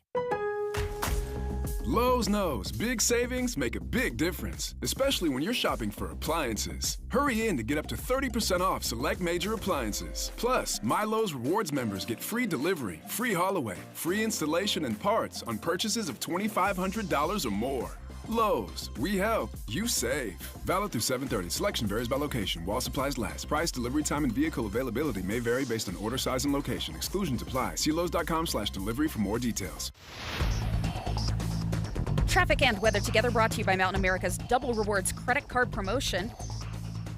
Here's Ricky Meese. Nice and quiet on the Valley freeways. No problems there. But if you're in the downtown area, be aware roadwork has northbound traffic blocked at 4th West and 5th North. So you will be diverted from the area. You may just want to plan ahead for an alternate route. Ricky Meese in the KSL Traffic Center. We're looking at partly cloudy conditions this day. Breezy again, which of course is concern for firefighters, but just a tiny bit cooler than we have been with a high of 93 degrees. Tomorrow, mostly sunny, more of the same. We've got partly cloudy skies and 84 degrees right now. You're looking at sunny and 82 degrees in Ogden. I'm Becky Bruce from the KSL Common Spirit Health Studios. Listen online at kslnewsradio.com. We're Utah's news, traffic, and weather station. The all-new Inside Sources. Inside Sources. Your inside access to the people and policies shaping Utah's future. Here are Greg Skordas and Holly Richardson on KSL News Radio. School now is less than a month away, and for some kids, there's going to be a big adjustment. No phones. A new state law went into effect on July 1st of this year that bans the use of cell phones and smartwatches during instructional times, and we'll break that down in just a minute. It gives school districts, however, some ability and some flexibility to create rules to accommodate their own schools. But like you say, the floor of this law is no phones, smartwatches during instructional times. Right. And, we've had a chance to talk about this a little bit on the program before. What does that look like and what does it mean? And what it means is each school district, and there's 41 in the state, it means that each one can decide what their stance is going to be. And so we actually have KUER, who's here in the state, public broadcasting, who interviewed all 41 districts to see if they could find out if there were any patterns emerging. And they did find some interesting things, I thought. Yeah, some school districts already had something in place, even without the new law. Even so, they're trying to define what the new law means, and taking into account, what they're doing at their own schools already. It's just been interesting to see how different schools and school districts are dealing with this. It's like you say, some districts said they've already got laws in place. Some have said they need to review their stance. Some have decided to keep things as is, while others are making their policies stricter. Others didn't have a previously policy at all. They're just leaving it up to the individual schools. So, the law's in place, but it seems like there's a lot of leeway for schools. There is a lot of leeway, and it's one of the things I think that the legislature took into account when they were talking about passing this law. So they were trying to have school districts decide anyway, but part of the conversation during the legislative session, I remember, is that school districts were saying, look, we're having a lot of pushback from parents, for example, who are saying, what if I can't get a hold of my kids? Now there's just this floor that says no phones or smart devices during school time. The district where our 10-year-old is going is Alpine School District. They have 3 different levels for the ages of kids. So if you're in elementary school, it's a bell-to-bell prohibition on these smart devices. You're just not going to be able to have them in the classroom. Right. And the KUER study did find that there were 4 different categories of bans. The most restrictive is the full ban. Some districts are saying they're preventing kids from bringing kids to schools on the campus at all. They just can't bring a phone on the campus at all. That included Juab, Logan, Morgan, and Ogden School District have some version of this. Then there's what you just described, Holly, the bell-to-bell ban, which prohibits the phone use during school day, including class, lunch area, recess. Walking in the halls. Governor Cox, this is the one he's been touting. There's one there were several districts that do the bell-to-bell ban. Then there's the even less restrictive banned except at lunch. So kids could have their cell phones, but they could talk and hang out at lunch. And then one was just banned during class time, meaning I guess they could take it from class to class, just checking be on it in the hallway. But yeah, so Alpine School District, they're not the only ones, but they have 3 different levels that says, so elementary, it's bell-to-bell. Middle school, it's banned except at lunch. High school is banned during class, right? And so there are some where, in fact, I'm looking at like Emory, Garfield, Grand counties, those school districts, not the counties, sorry, the school districts.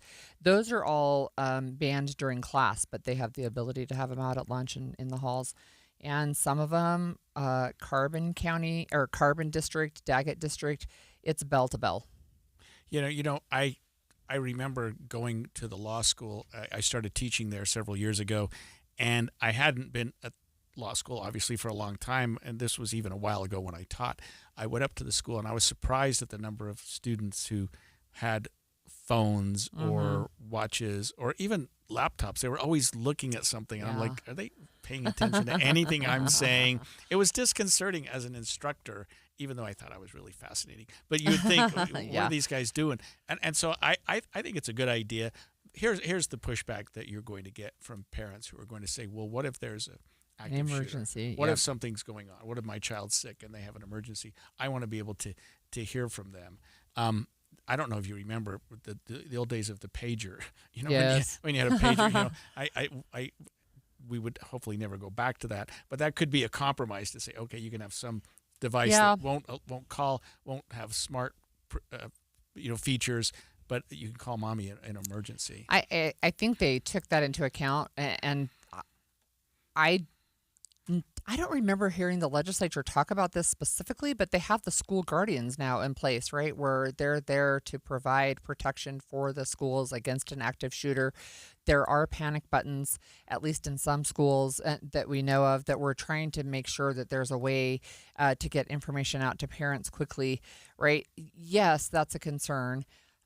Also, we've never had a school shooting in Utah, thank goodness. Yeah. But it's one of the things that people are finding more and more. It's not just social media.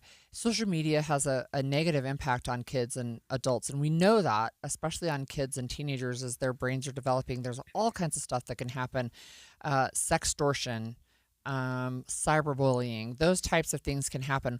When you take phones away, it's not just that stuff. It's the ability to create human-to-human relationships instead of saying my face is in my phone all day, every day. Right. So they're finding, it's a little noisier in the classroom, but kids are creating real friendships. They're not just glued to their phones all day. Right.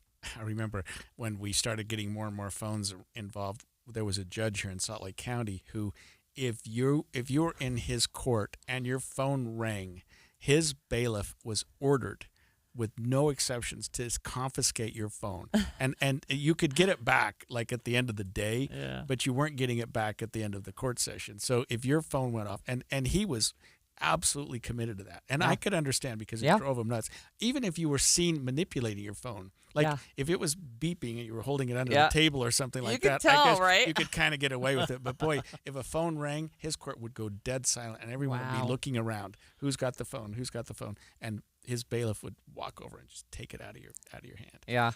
Yeah. So these phones, right? This'll, like, if you're in high school and you're on your phones or your devices right now, enjoy it because it's going to end for you coming up pretty soon. Yeah. So, back to school. Costs are actually, they're kind of holding steady right now for back to school costs, which is good for parents. We'll talk about this again next week a little bit, but if you remember, we also have the Utah Refugee Connection who is doing a back to school drive for backpacks. Oh, the backpacks. That's still going on. And so we know that it's a holiday month, it's a holiday season, but they're looking for 3,000 backpacks for refugee students who are trying to get back to school. Do you have kids going back to school? I do, because we're raising a granddaughter, so That's what I she's thought. she's going into 6th grade. So based on the age, I thought there had to be a grade school kid. Yeah. I remember as a kid going back to school how exciting it was, and even as a parent when your kids go back to school how exciting it is. I miss that. I really do. I don't miss being in school, right? But I miss the whole back to school, the first week, the first time when you get to go see your friends. I love buying school supplies, and when we started looking at downsizing, I found out that I have enough school supplies to probably supply a small school. There you go. Right, because I just buy them every year. It's like, I can get a notebook for 25 cents. Right, I better go get some more. Yeah, this might be too personal, but did you ever homeschool kids? Yeah, I did actually. We homeschooled for 12 years. Yeah, crazy. And then I sent my kids back to school or to school for the first time. And it actually took me about 6 months to adjust to not having them at home. But it got to the point where the kids are like, I want to ride the bus to school. And they didn't actually, because we lived close enough to the charter school where I sent them that they just walked, right? But that was their big things. They wanted to ride the bus and they wanted to have school lunch, and they didn't get either one of those. But they went and got an education at the local neighborhood charter school. That's goofy. I was the same way because my grade school was too close, and so we walked. Yeah. But when I went to junior high, we got to ride the bus. Yeah, there you go. That You get to ride the was bus. pretty cool. It was a sad news of the day. I hate to be a downer here since we're having fun. Malcolm Jamal Warner drowned yesterday. He was the son on the Cosby Show. I know. And he wasn't very old. I think he was something like 54 years old. Yesterday, yeah. Yeah, just a young man. Sad event. When we come back on after the break, we're going to talk about our fun facts, lead us into the weekend, and find out what everybody's doing. William is one of millions of Americans who uses GoodRx to save on the cost of their prescriptions. My oldest daughter, Camilla, 2 days old, she had to have open heart surgery. All of a sudden, she's on 5 different medications. It adds up at the end of the month. Me and the pharmacist got so tight. She said, GoodRx save you a lot of money. Saving that extra $200-300 a month. We're able to do all these extra activities, so it puts less stress on our household, and it puts less stress on our pockets. Download the free app or visit GoodRx.com and start saving today. GoodRx user compensated for their time. GoodRx is not insurance, but can be used instead of insurance. This is the story of the one. As a lineman, he does whatever it takes to keep the power on in his community. And he wants a partner like Grainger who does the same. Grainger offers the professional-grade products he needs, from voltage detectors to harnesses to hard hats, plus fast, dependable delivery, so he can rise to every challenge. Call 1-800-GRAINGER, click Grainger.com, or just stop by. Grainger, for the ones who get it done. Many people worry they're not making the right investment choices inside their 401ks. Did you know that you might have a little-known opportunity to add some additional investment choices to your 401k and get the help and recommendations you've been looking for? This exciting feature is called a self-directed brokerage window. And the best part? The money still stays within your 401k. Learn how the trusted advisors at Capital Wealth may be able to expand your investment portfolio. To learn more, call or text the word VISIT to 801-877-9800 or go to CapitalWealth401k.com. Improving your 401k might mean the difference of retiring a few years earlier. Let's find out. Schedule your no-cost 15-minute consultation with the Capital Wealth team today. Call or text the word VISIT to 801-877-9800 or go to CapitalWealth401k.com. Advisory services offered through Capital Wealth Advisors, LLC, a state of Utah registered investment advisor. This message comes from Viking, committed to exploring the world in comfort. Journey through the heart of Europe on an elegant Viking longship with thoughtful service, destination-focused dining, and cultural enrichment on board and on shore. With small ships that bring travelers closer to the destination, there's more time to explore. And every Viking voyage is all-inclusive, with no children and no casinos. Discover more at Viking.com. This is the story of the one. As a lineman, he does whatever it takes to keep the power on in his community. And he wants a partner like Grainger who does the same. Grainger offers the professional-grade products he needs, from voltage detectors to harnesses to hard hats, plus fast, dependable delivery, so he can rise to every challenge. Call 1-800-GRAINGER, click Grainger.com, or just stop by. Grainger, for the ones who get it done. This is Derek Miller speaking on business. When it comes to helping local communities thrive, Alta Bank delivers. As a full-service bank and trusted partner, they support families, small businesses, and big dreams, offering financial solutions with a personal touch across Utah and southern Idaho. Chief Banking Officer Judd Austin joins us with more. This year, we're proud to celebrate 120 years of serving the people, businesses, and communities of Utah. Since 1905, we've grown and evolved to meet the needs of each new generation, always grounded in a commitment to personal service. As the state's largest community bank, Alta Bank provides the tools, resources, and expertise our customers need to succeed. But what truly defines us is the way we show up, with care, with experience, and with a genuine personal investment in our customers' goals. We've helped families put down roots, supported local businesses through every stage of growth, and stood beside our communities in times of challenge and opportunity. Our team of bankers are always ready to meet a new customer and show how Alta Bank has your back. As we mark this milestone, we remain focused on the future, continuing to strengthen Utah's communities and helping our customers thrive. Whatever your financial goals, Alta Bank is here to help you reach them with local expertise, personal service, and tailored solutions designed to fit your needs. Learn more about their services and community commitment at altabank.com. I'm Derek Miller with the Salt Lake Chamber, speaking on business. If you're talking, they will hear you. We all want our kids to grow up safe and healthy, so we show them how. And we tell them with honest conversations that let them know what we expect. Not just one time, but every chance we get. That's especially important when it comes to alcohol and other drugs. Kids not only need to know the dangers and how to avoid them, they need to hear it often from you. And when it comes to pain medications, opioids, They need to know that they should never be taken without a prescription and never shared with friends or family. It's dangerous and illegal. So talk with your kids and guide them through the challenges of growing up safe and healthy. Because when you talk, they hear you. For more information about talking with your kids about underage use of alcohol and other drugs, visit underagedrinking.samhsa.gov. So talk back here. You can do it if you try. Inside Sources. Inside Sources. You know, before we move on, there's just something that keeps blasting through the media today, and that's this whole Epstein thing. And I know we've talked about it before, but we had the $10 billion lawsuit filed by Trump against the Wall Street Journal yesterday for publishing what was supposedly a birthday card that he sent to Jeffrey Epstein. We've had the House Speaker saying he's going to take a recess for 6 weeks so that they're not going to vote on the release of the Epstein files. Now we're looking at Epstein's, I think it was his girlfriend, I don't think they were married, this Ghislaine Maxwell, and there's a focus on her. You have to imagine that she is going to be the center of attention now. Oh yeah, and I'm hearing from that her attorney has actually given a statement saying, you know, we appreciate the Trump administration for reopening this, which tells you all you need to know about what she's about to say. But I'm assuming that she's going to be interviewed too. And I'm sorry I had to digress, but just the lawyer in me is just watching the media follow that case, and they just won't. Well, the DOJ and the FBI want to interview her now. It's like, she's sitting in prison for 20 years, but because her attorney is happy, I'm guessing, I'll predict right now that she gets pardoned and she'll have interesting information. Yeah, about who was not involved in the Epstein issues, even though there's pictures all over the place. I am a cynic. We'll see. Were you ever a fan of The Cosby Show? Yes.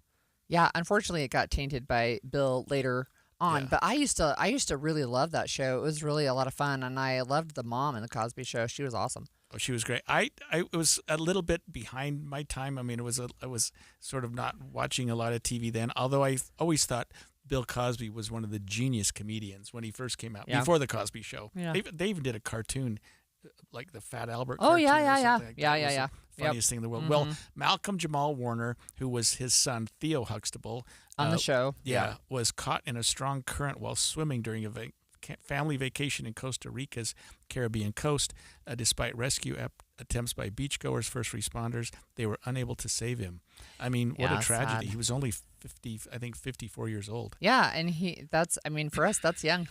Yeah. So, yeah, there's been a ton of stuff online about how, you know, what a loss this is and how sad. And it's always sad, right? And he was with another swimmer, and they were both caught in the current. The other one is in critical condition in the hospital.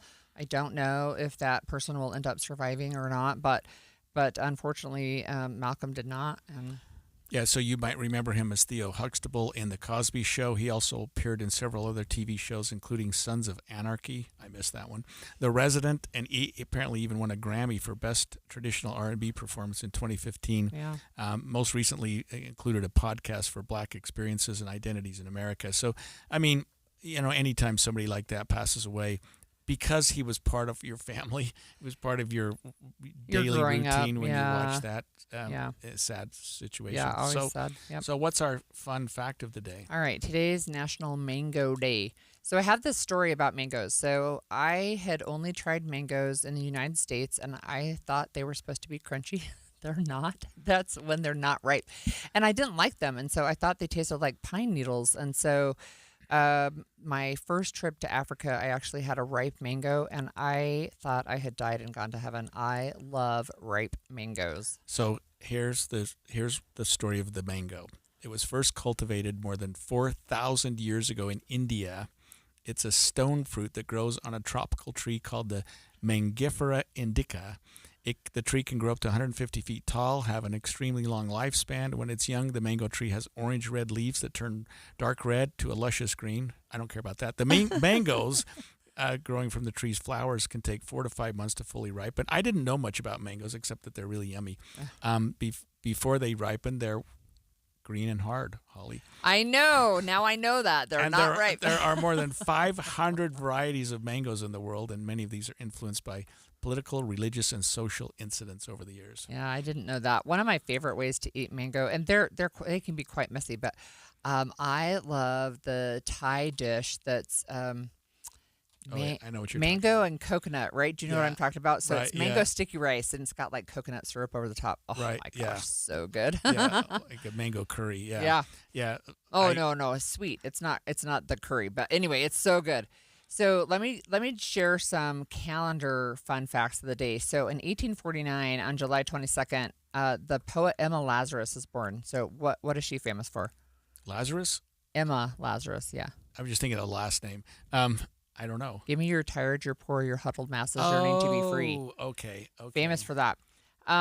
In, let's see, 1893, there was an American author. Her name was Catherine Lee Bates, and she went to the top of Pikes Peak, and she was so inspired, she wrote the song America the Beautiful, right? Oh, so wow. very patriotic. We talked about Pikes Peak a week ago. We did, because Zebulon Pike Yeah. discovered it, or was born, I think. Yeah. Okay, so we also have in 1926, Dorcas Riley was born, so 99 years ago. I'm going to guess you don't really know who Dorcas Riley is. I didn't know who Emma Lazarus Lazarus Yes, was you did. either. So I didn't know her name until I found this little bit of trivia, but you know her dish. So she used to work for the Campbell Soup Company Test Kitchen. She's the one that invented the green bean casserole dish. And that's tradition, at least in my family, forever for Thanksgiving, right? So the green bean casseroles with canned soup, and then you have the refried onions on the top. Dorcas Riley invented that. That is a staple for Thanksgiving, and actually something that I like a lot. Mm-hmm. Okay, another one. 1937, the U.S. Senate rejected FDR's proposal to enlarge the Supreme Court. From? I think they wanted to go from 9 to... I think there have It been was some a lot. discussions about that recently. I know. And one of the reasons he was like, you're not making decisions the way I want you to, so I'm just going to expand the court. And the Senate said, no, you're not. 9 seems like a lot already. I don't know that we need more. It was at least 13, but it could have been more. I think our Utah Supreme Court has 5. Yeah, that's right. That's right. And our Court of Appeals has 7, but they sit in Okay, I have another one. groups of 3. Go ahead, sorry. On this day in 1991, Jeffrey Dahmer was caught. Ooh. Gross. Yeah. He was the cannibal and serial killer, Jeffrey Dahmer. I Ugh. was a prosecutor at the time, and I attended a conference for prosecutors in Houston, Texas, and the Dahmer prosecutor, spoke to us. He was a really interesting man. And of course, he had to bring videos and he had to bring a slideshow with us. But gosh. Talk about a case of a lifetime. Jeffrey Dahmer, one of the real monsters of the legal community. But he talked to us about that case quite a bit and how he had prosecuted, how they had found him, and I won't go into the details, obviously, but it was one of the saddest cases you could ever imagine. For sure. So tomorrow when we come, you and I will dress down because we're getting ready again for the marathon.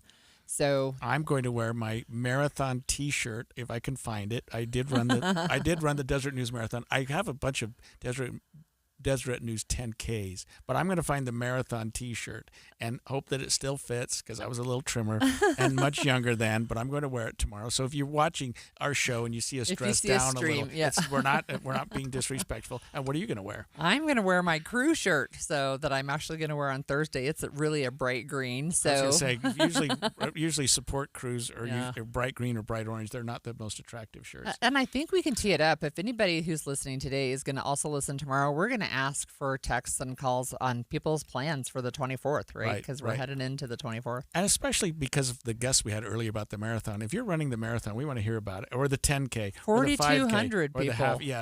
Text us why, how many of you run, Tomorrow. what you're thinking about. Tomorrow, 57500, tomorrow, and we'll talk about that. Well, that's it for Inside Sources today, but we will be here tomorrow on the day before the 24th of July. We're taking Thursday and Friday off this week. Yeah, our show is, for sure. And I think the movie show is going to do an They will do extended 3 show hours, yeah. on They Friday. will do 3. But after this, we'll turn time over to Maria Chaleos and get an update on the Ralph Menzies murder case.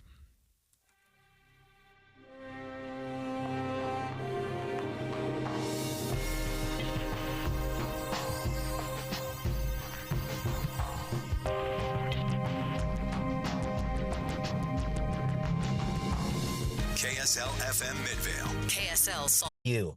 After a judge signed the death warrant last week, Menzies' legal team had 7 days to ask the Utah Board of Pardons and Parole for mercy.